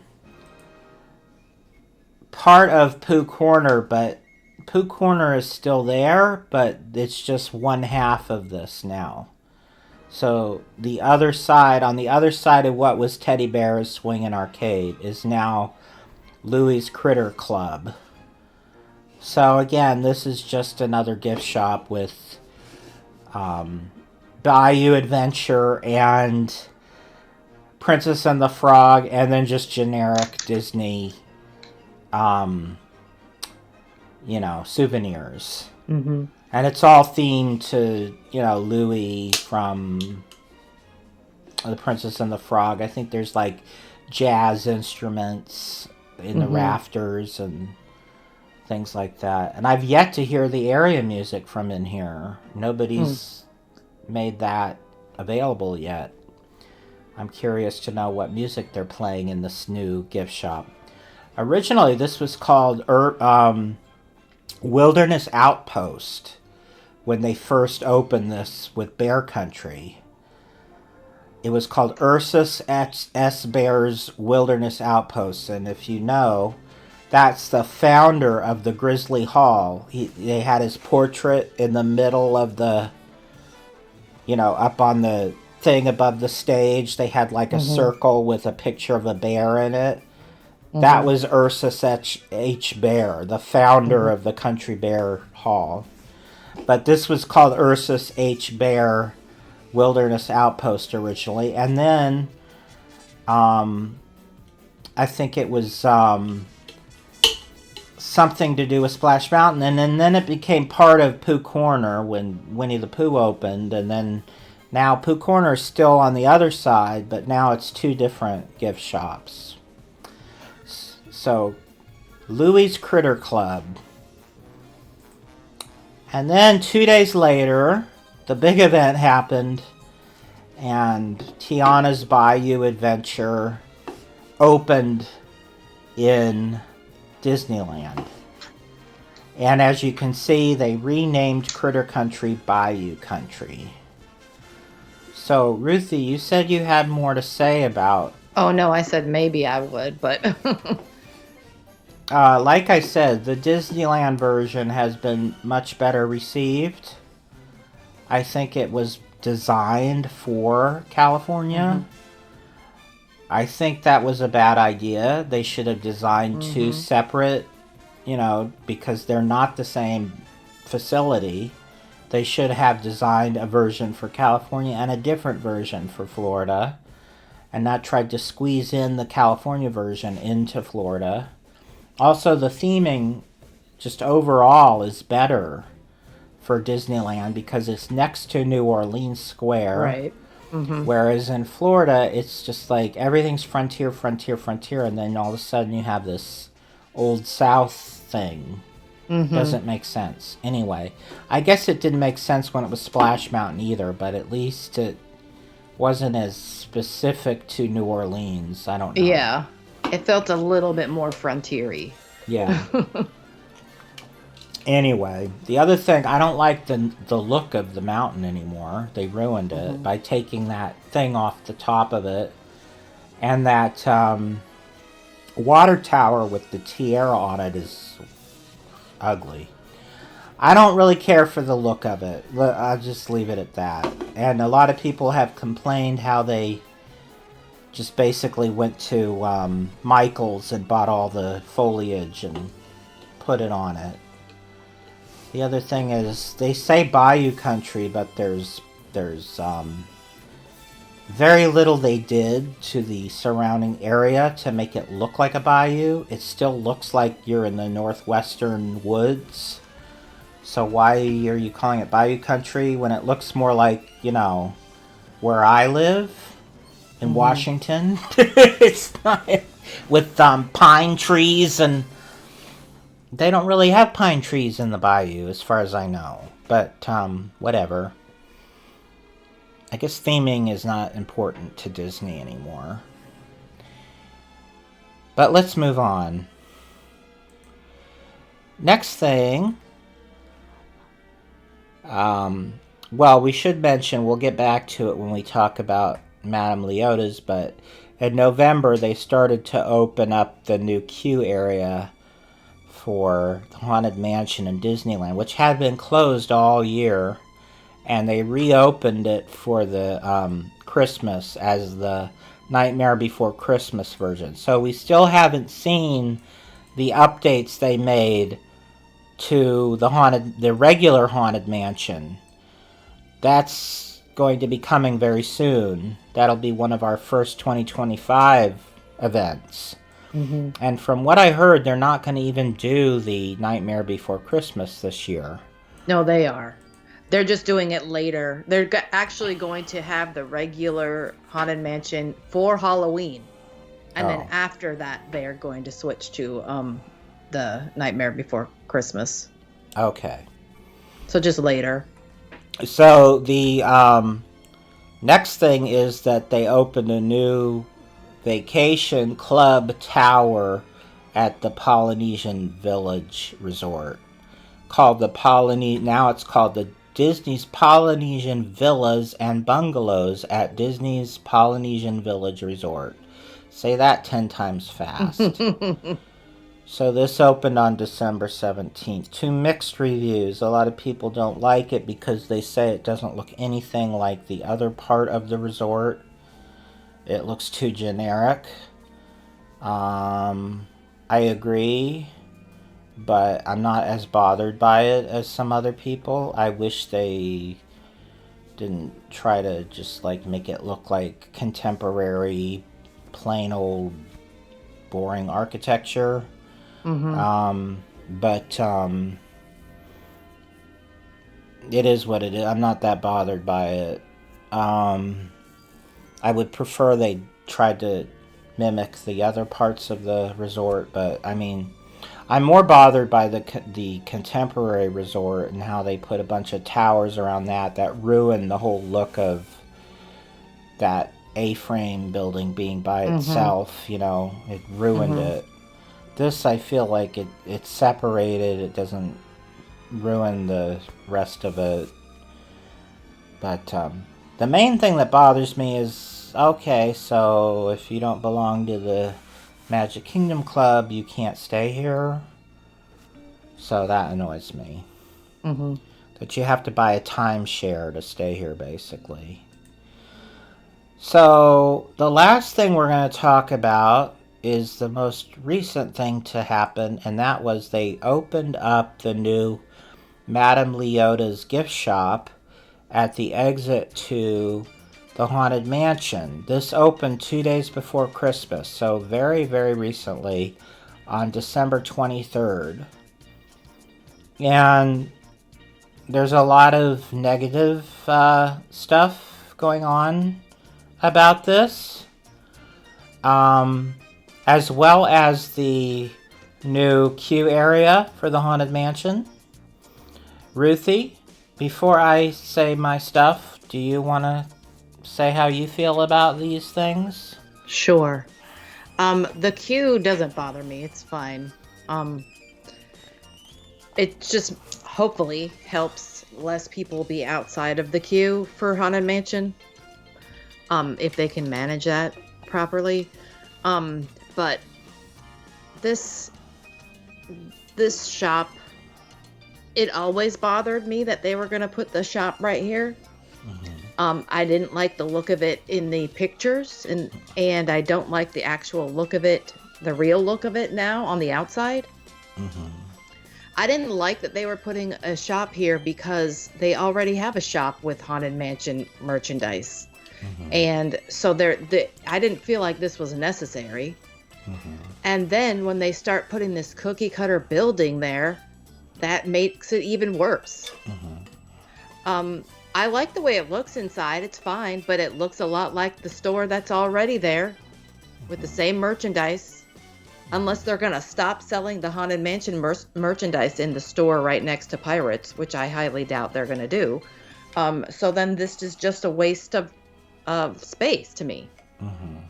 So I'm not a fan of this whole like concept at all. I mean, it is what it is. It's there. I mean, I can't make it go away. So, but I just think it also, to me, ruins the view of the mountain, because before there was like little like carts that sold some merchandise, and they were not impeding your view. But now this building is so huge that it is like it's in the way of your skyline view. So, yeah, this leaves a bad taste in my mouth. Okay. Well, I'm glad I'm not the only one who has something negative to say here. I do not like the queue. In fact, I can't stand what they did with the queue. It looks like they went to the Pottery Barn and bought it out and used all the garden stuff to decorate the queue. It has nothing to do with the time period that New Orleans is supposed to be, which is the late 19th century. It looks like, 2025, garden decor. the balls, you know, they have all those, like, shiny balls that are painted, that, you know, that's not a thing from this time period. I don't know what that is. I've never liked it when people put those in their garden. I think it looks stupid. And they have them all over the place in this new queue. These, you know what I'm talking about? They're like, I think so. Mm-hmm. and they have like stuff on the wall, like wrought iron design stuff. That's not a thing they did back then. That's something that, you know, old ladies do now. That they put that stuff up in their garden. Like, it looks like somebody who has absolutely no sense of history or time period just decided, oh, this looks pretty, and put it there. I mean, it looks terrible. I can't stand it. I can't even look at it. It's probably why I don't have a picture of it. It really, really bothers me. I feel like they completely ruined it. And it has even less to do with it being a haunted mansion. It just looks like some old lady's garden. It would be so easy to just take all that stuff down, too. I wish they would. If I were in charge, I'd be like, I don't mind what they did, like, infrastructurally. Like, they built walls and put up an atrium and stuff. That doesn't bother me. It's the way they decorated it that bothers me. It'd be so easy to go through, and it would take 10 minutes to take all that crap down. And I wish they would. I like that they moved the fountain from where it was near the train station into the queue. That's classy looking. But that's because that's an actual thing that looks like it's from the 1890s and not something they bought at Home Depot, because it existed before they had their little shopping spree. Okay, so that's the queue. Now I'm going to talk about Madame Leota's. So I agree with Ruthie 100% about the outside of the building. And again, they stuck like a bunch of Home Depot stuff on the walls. And it looks terrible. And they didn't do that back then. When they built a building, it was just this building. Here's the building. They didn't decorate the building with crap like they do now. That's a modern thing. Back then, a barn was a barn, you know. But that being said, it has been discovered that Disney likely didn't even build this. They bought it. They bought a prefabricated barn because people found it online. It's like an IKEA barn or something. Not IKEA, but something like that you just buy it and put it together yourself. Like, you know. So they didn't even design the building. They just bought it from a third party and put it together. It is off scale to the rest of everything around it. It's too tall. Another thing is, they would never put a coach barn in front of a mansion. That's something that would go in the back, hidden away. You wouldn't be promoting, you know, where the horses are in your mansion. So it's factually incorrect that they would put a coach barn in the location where this is. That just never would happen with a estate, you know, a stately manor. They're not, you know, promoting their stables. That's sort of something hidden away. You know what I mean? So this is supposed to be a stable, basically, that Madame Leota took over and made it her place where she lives. Second thing is, Madame Leota would not be living in a stable. I'm sorry. Right. Like, a person like that would not live in a stable or have anything to do with a stable. And although Ruthie doesn't mind how it's decorated on the inside, I think it looks terrible. It looks like clutter. Again, the color scheme is contemporary, like purple walls. That's not something from the 1890s. And just everything is just like a mishmash of crap. It doesn't go together. It's not well themed. Like, it's just shocking to me how terrible they decorated this. And the wooden rafters with all this fancy schmancy fortune teller type paraphernalia is a clash to me. And then there was a big outcry about how they had put up a painting that was AI art. And there was a huge, thing online. I mean, that didn't bother me as much as just the general overall crappiness of the way they decorated this place. But they ended up taking that painting down. Yeah. Because everyone was complaining about it. I mean, I don't like that they did that. They have their own artists. Why are they doing that? They also have their own art. They don't have to create new art. Yeah. I think one of the big deals is this lantern, this Tiffany hanging lamp is an original lamp that they used to have in the mansion. Okay, but why'd you put it in this crappy place? Right.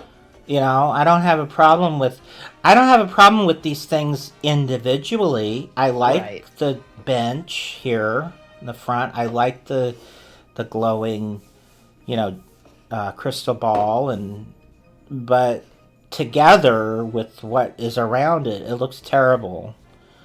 I don't know what happened. I think that this was designed by merchandise and had nothing to do with Imagineering, because Imagineering would never put this together this way. I think the whole thing was done on the cheap, and it shows in every aspect, and it's just I saw a video by a guy named Hey Bricky, who does a lot of Disney videos about design. He's a designer, and he basically agrees with everything that you and I have both said.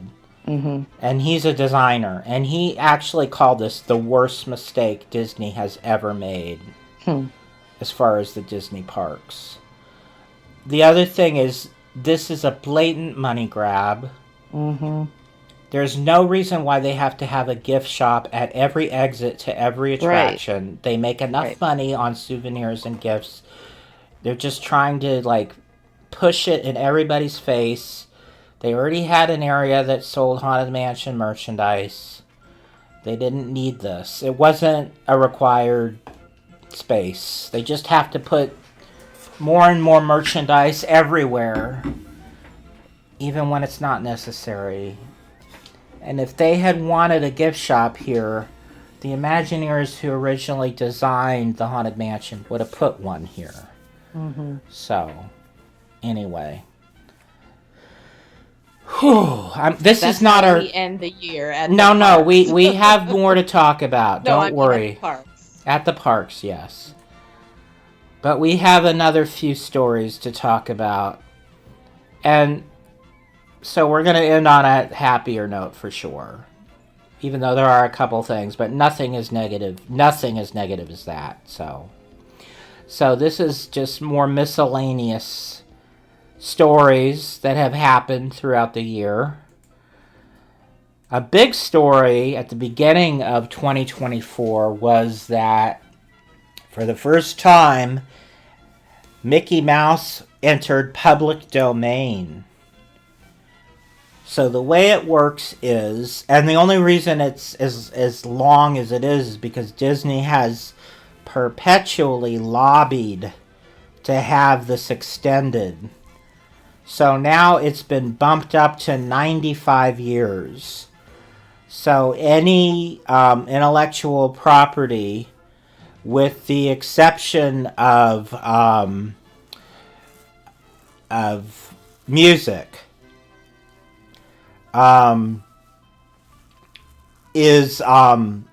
loses its copyright in 95 years.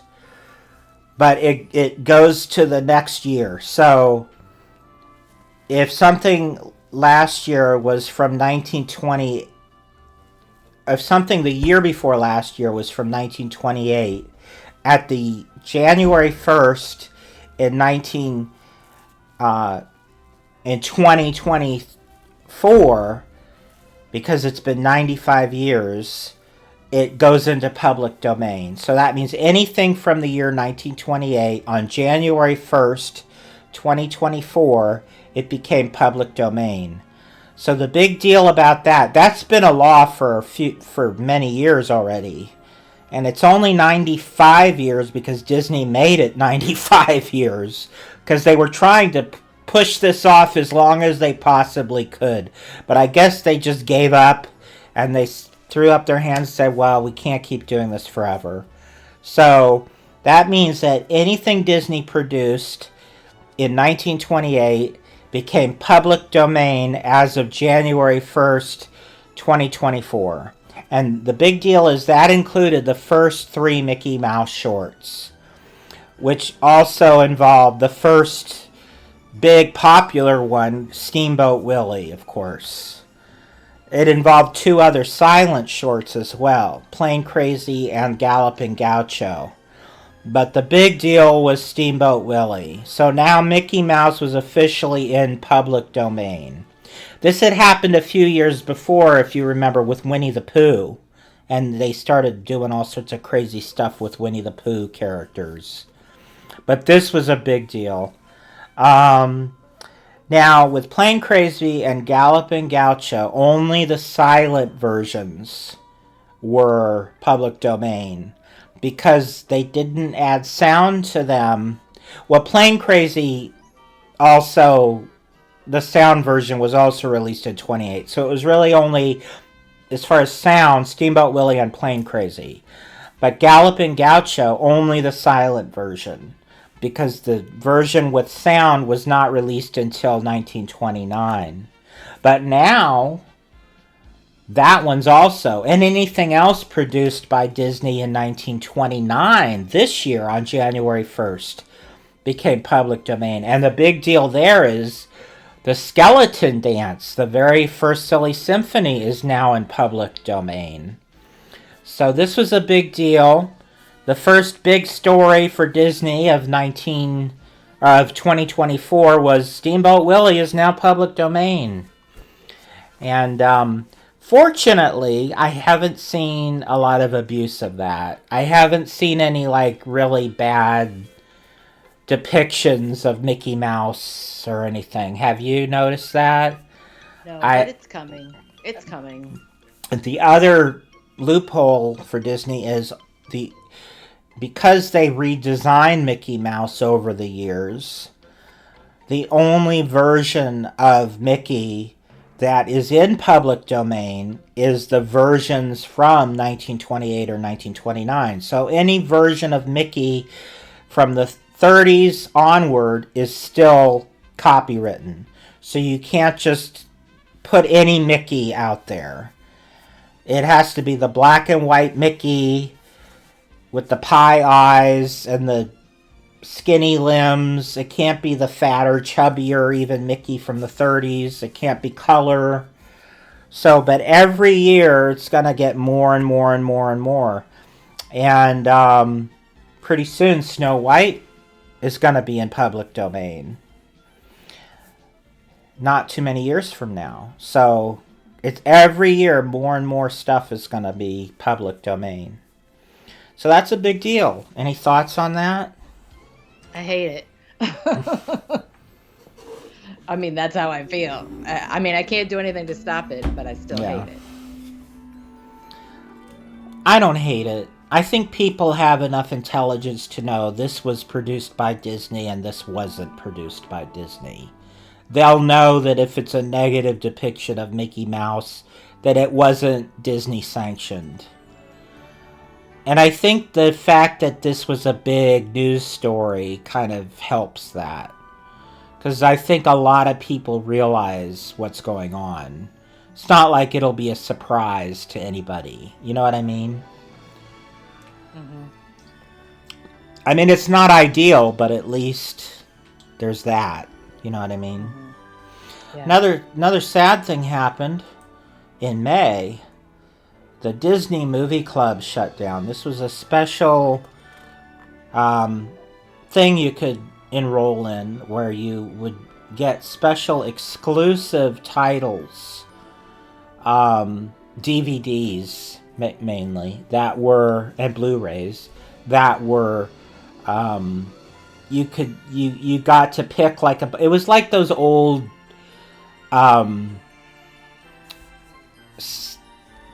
record and tape clubs. I forget what you call them. It was Columbia House. Yeah, it was the same principle. Mm-hmm. So you paid like an annual fee, and then you got great prices on DVDs, and you got exclusives that you could only get through this program. A lot of DVDs have never been released to the main public, but you could get them through the Disney Movie Club. A lot of like really rare titles. And so I was a member of this for a while, but eventually I quit because I ran out of stuff I didn't already have. But I did belong for a short time. And also, I know a lot of my friends belonged. Ruthie belonged. Yep, I belonged till the end. Till this ended. So, it's sad because a lot of these rare things are not going to be available anymore to anybody. Mm-hmm. A lot of things, this was the only way you could get them, was through the Disney Movie Club. And also, you got a lot of really... If you were someone who bought a lot of Disney movies, this was a really good deal. Yeah. If you didn't buy a lot of stuff, it was not a good idea. Because you had to pay, for the privilege. But if you were someone who collected Disney films, this was a really good deal. Mm-hmm. That's why I belonged for a while, but I started not getting my money's worth because I already had everything. So... Mm-hmm. And they weren't releasing anything I didn't already have. And once in a while, when they would, I had friends who, belonged. So that was sad. And I think they were doing it for like 15 years or more. Oh, no, it was longer. This started in the 90s, I think. Oh, wow. Yeah, long time. I think I belonged in the early 2000s is when I joined. Another big story of the year was D23 happened on August 9th through 11th. Ruthie and I did not go. We had friends that went. A lot of big announcements were made about the parks mainly. And just as far as other areas, just confirmation of what we already knew. Mm-hmm. Because for some reason, they're so eager to let you know what movies are coming out, but God forbid they tell you what they're doing in the parks. Right. It used to be the other way around, but... Mm-hmm. So, they made a promise that this is not blue sky. Everything we announce is going to happen, and we've already got shovels in the ground. Well, that remains to be seen. I haven't seen a shovel, so... I think that was a lot of hype. I don't know how honest they were being with us about that, and it remains to be seen what they announced, if that stuff is really going to happen. There was a lot of things that were pleasing and some things disappointing. The fact they didn't mention Tomorrowland in California was a big disappointment for me. A lot of people had their fingers crossed they finally were going to say what was going on with the People Mover. And we're starting to decide that nothing is ever going to happen to that darn People Mover track. And they left some information out on purpose, it seems. Mm-hmm. One of those being that they're going to be getting rid of the Rivers of America in Florida and putting their Cars attraction there, which seems just ridiculous. They have so much space in Florida. Why do they have to take stuff out? Can't they just add? That was why Walt bought all that land, so they could just keep adding and adding, not removing. And if it ain't broke, don't fix it. Yeah. So well, their Rivers of America is a little bit broken. Well, that's because they haven't maintained it on purpose, right. It seems. And the thing is, I've heard some pullback on it. I hope that they don't do that. I've heard that they might still put it there, but they're not going to take out the front part of the Rivers of America. The part that, spans Liberty Square and Frontierland will remain that, but there won't be a full river. The boat won't be able to go anywhere. It'll just Right, so then what's the point? It'll just be parked there, and it'll look pretty, but there won't be anything. And then they'll put the Cars thing behind it. And I've also heard that they might just completely move that over to the studio, which is what I think they should do anyway. And I heard that because they've sort of been finding out that there's too much red tape they'd have to go through in order to fill that and make it, able, they didn't realize how much would have to be spent, basically, to do that. So they might just give up and put it somewhere else.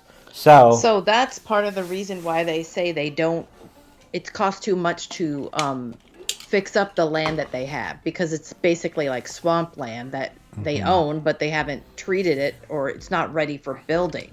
Right, but there's areas in Hollywood studios that are already, being used, right. that are being underused. So they wouldn't have to develop it or change it. They just have to demolish the buildings and put up new buildings. That being the animation courtyard area. Another thing that people were up in arms about is they later revealed that the area where the Monsters, Inc.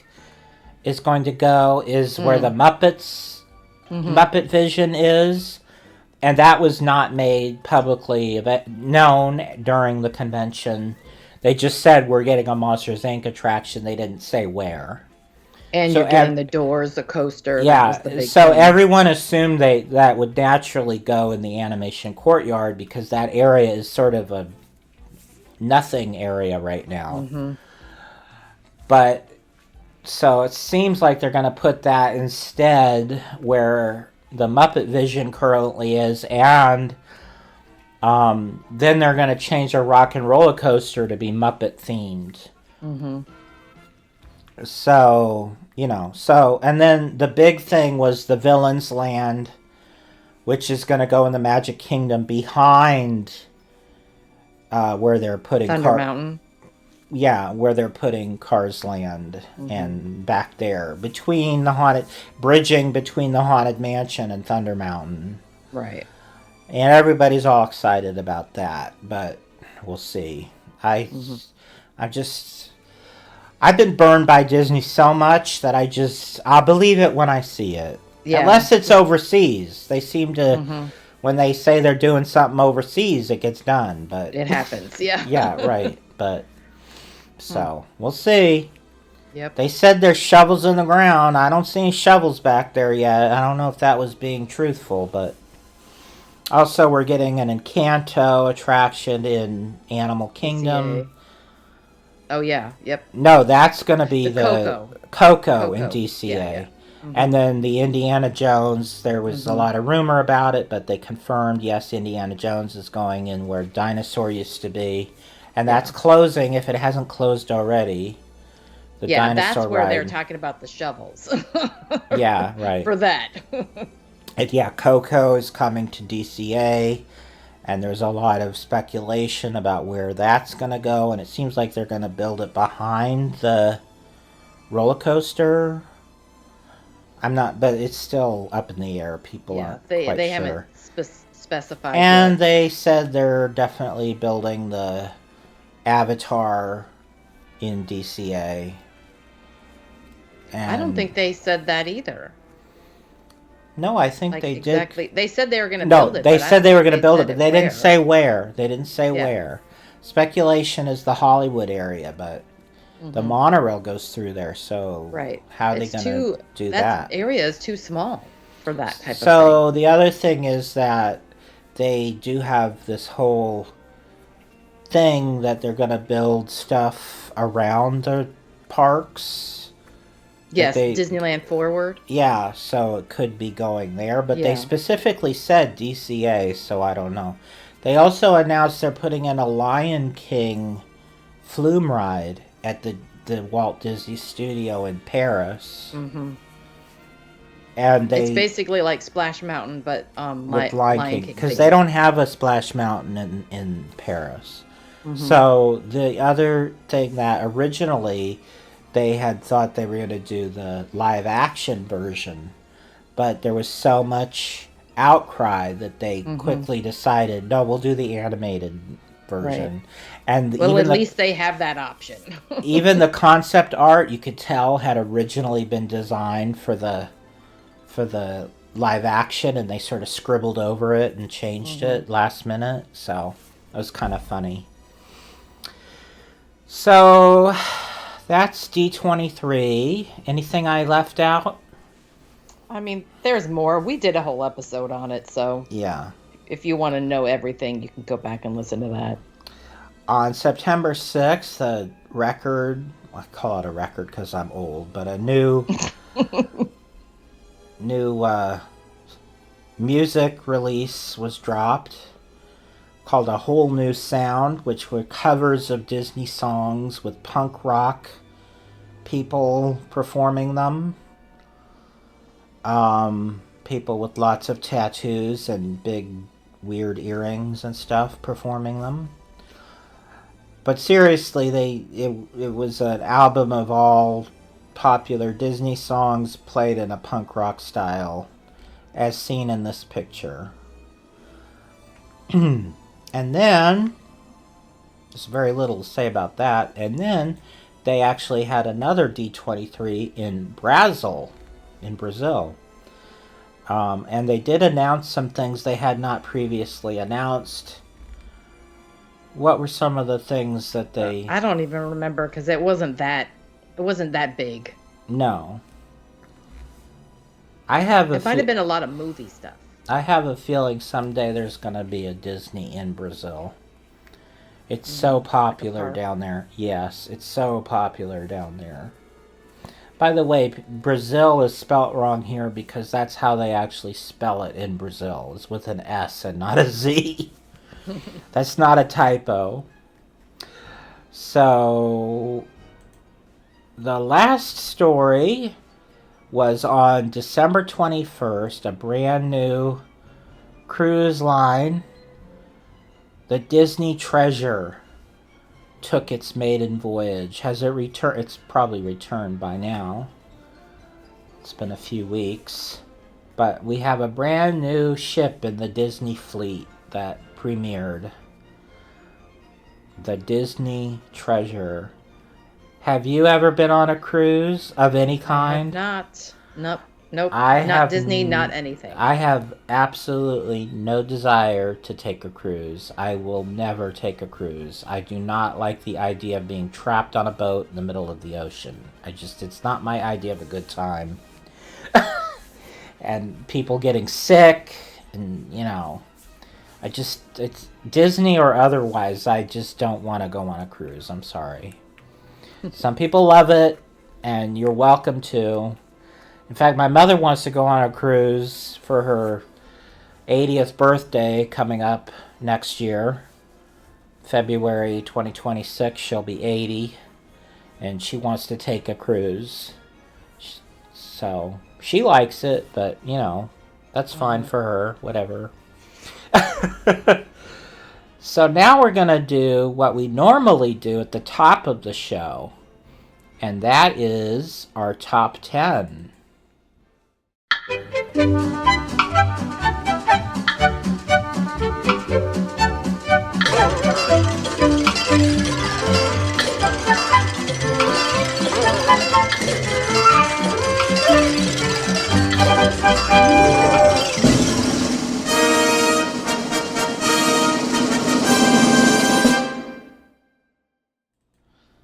So for our top 10, the reason we're doing it after is because we're doing our top 10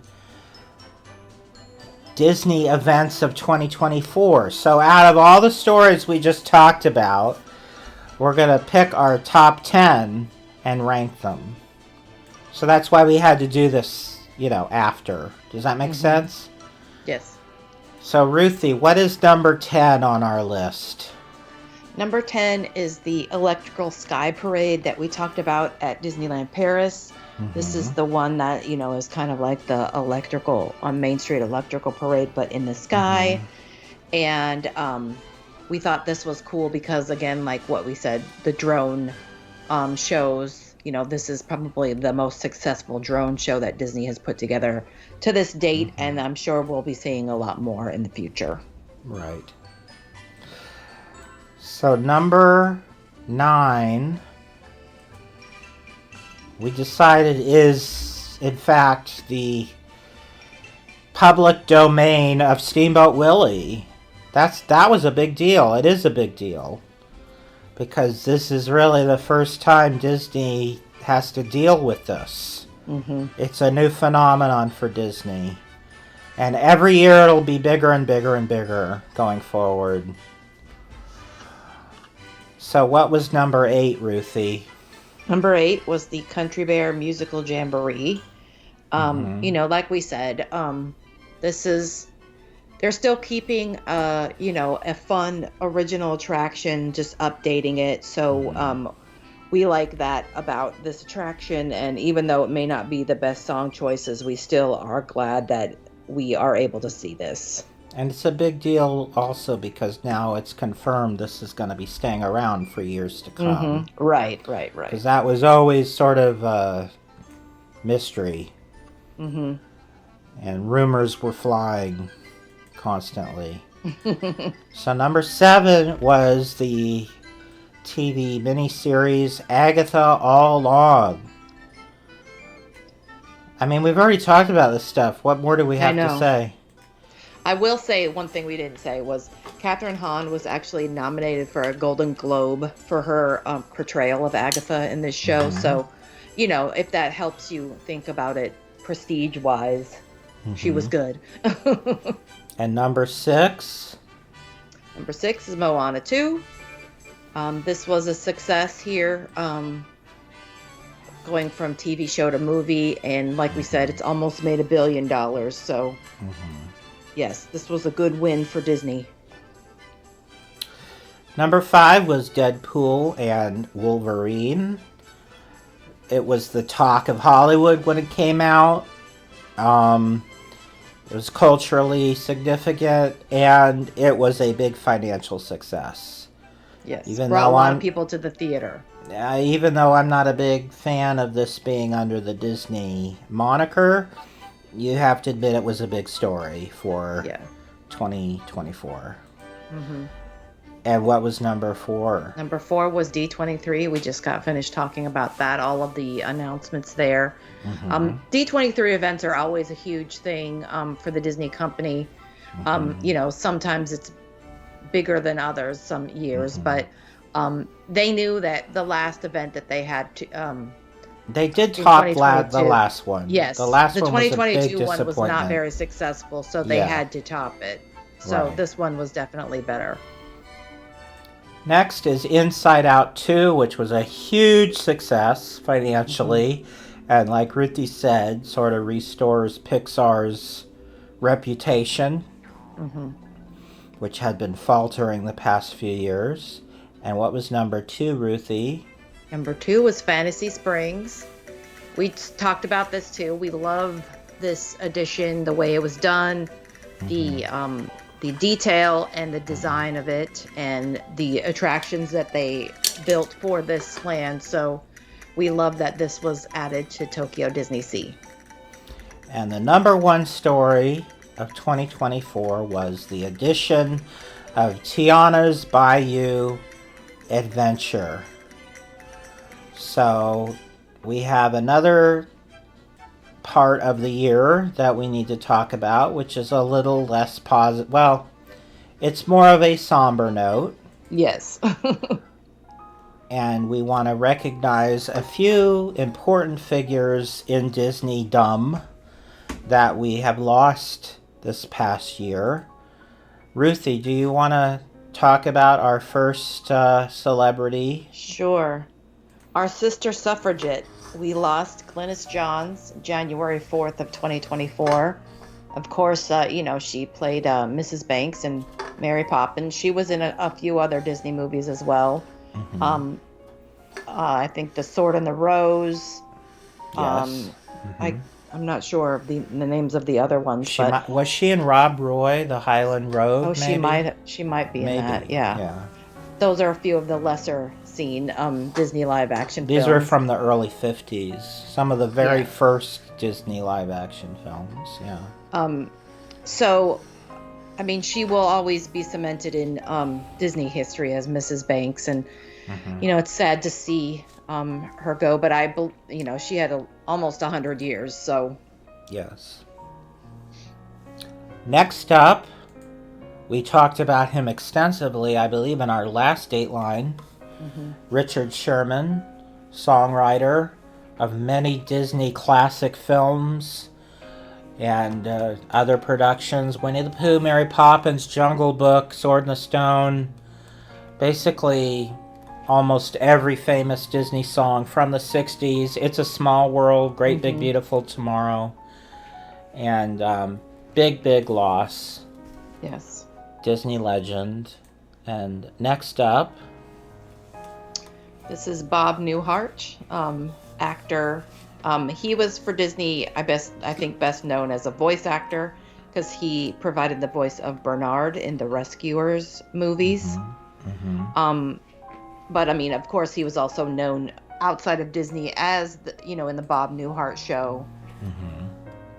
And he I mean, co-starred. He co-starred with what's her name, which did a lot of Suzanne Pleshette, who was in a lot of Disney things. Yep.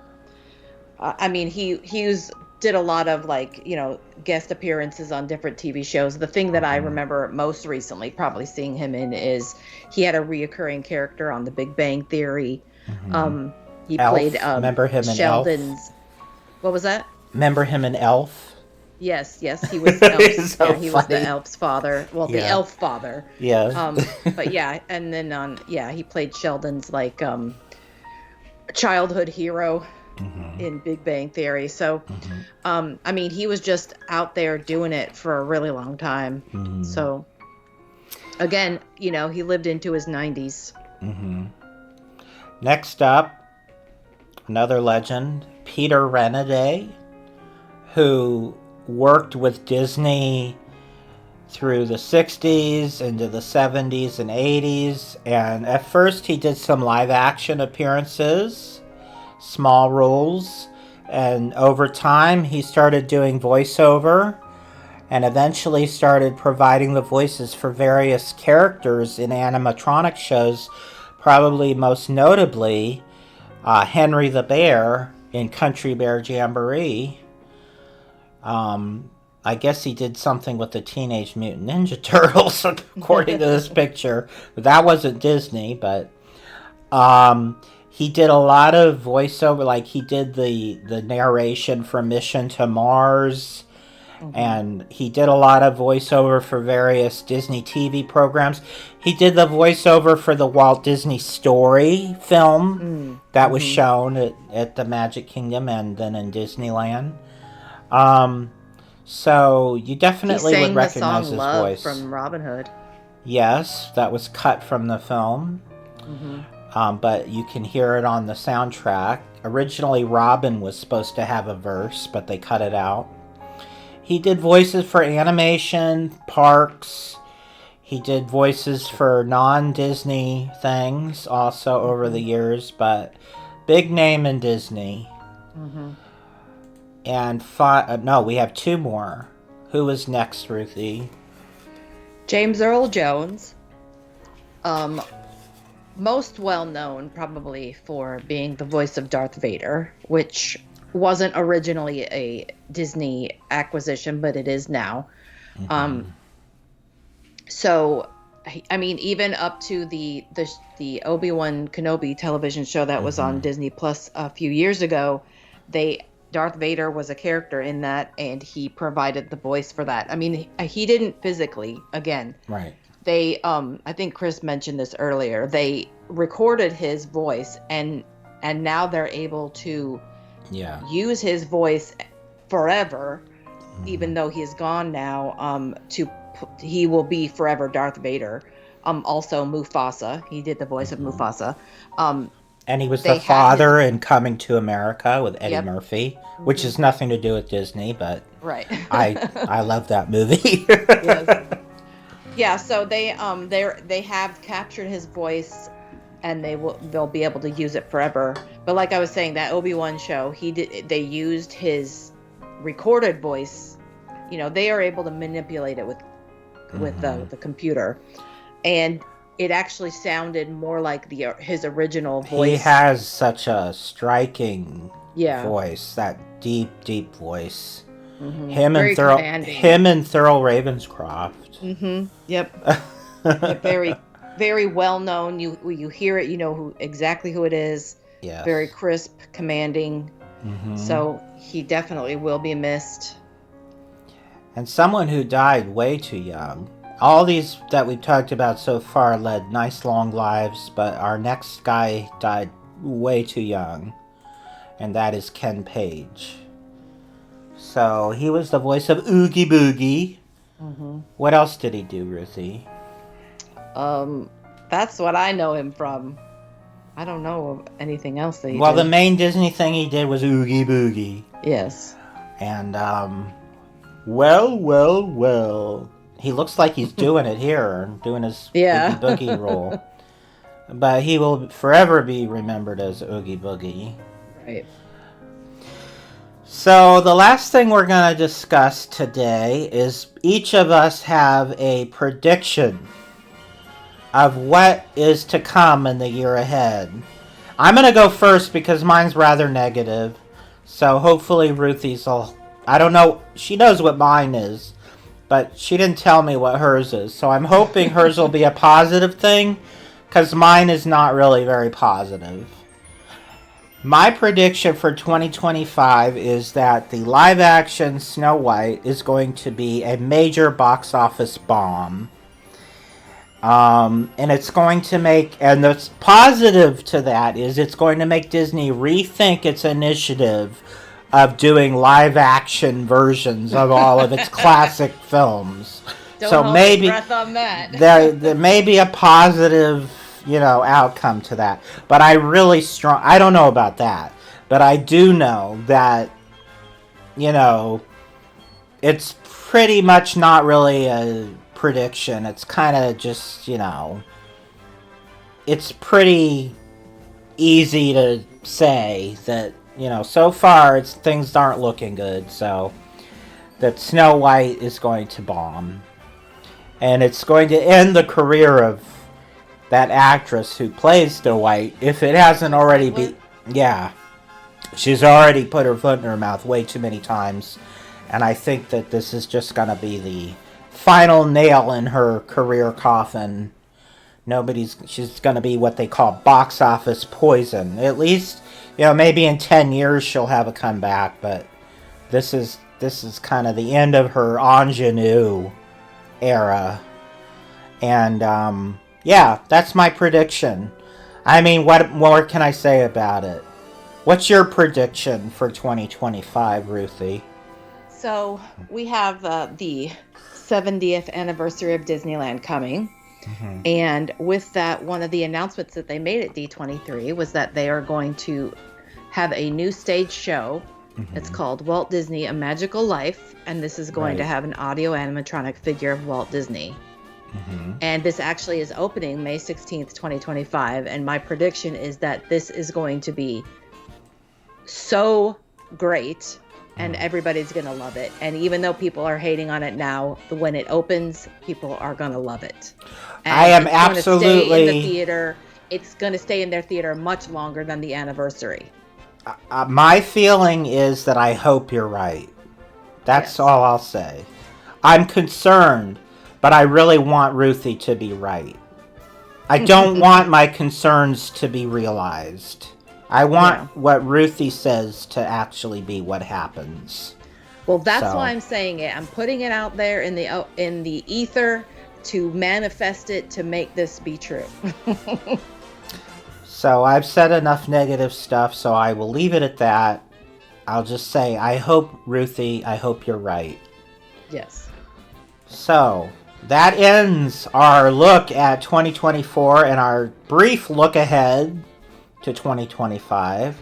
Ruthie, where can everybody find Jiminy Crickets on the web? You can listen to all of our past shows, including audio versions of Dateline Jiminy Crickets, on our website, jcricketpodcast.blogspot.com. You can also listen to us on Apple Podcasts under the name Jiminy Crickets. That's with an exclamation point, and be sure to leave us a 5-star review, which helps to promote the podcast. Over on our YouTube channel, we share updates to the DisneyChris website, including the Disneyland Magical Audio Tour, as well as past episodes of the Jiminy Crickets podcast and Dateline Jiminy Crickets. You can find our channel if you search for DisneyChris.com, and remember, .com is spelled out DOTCOM, and don't forget to subscribe and click on the notification bell.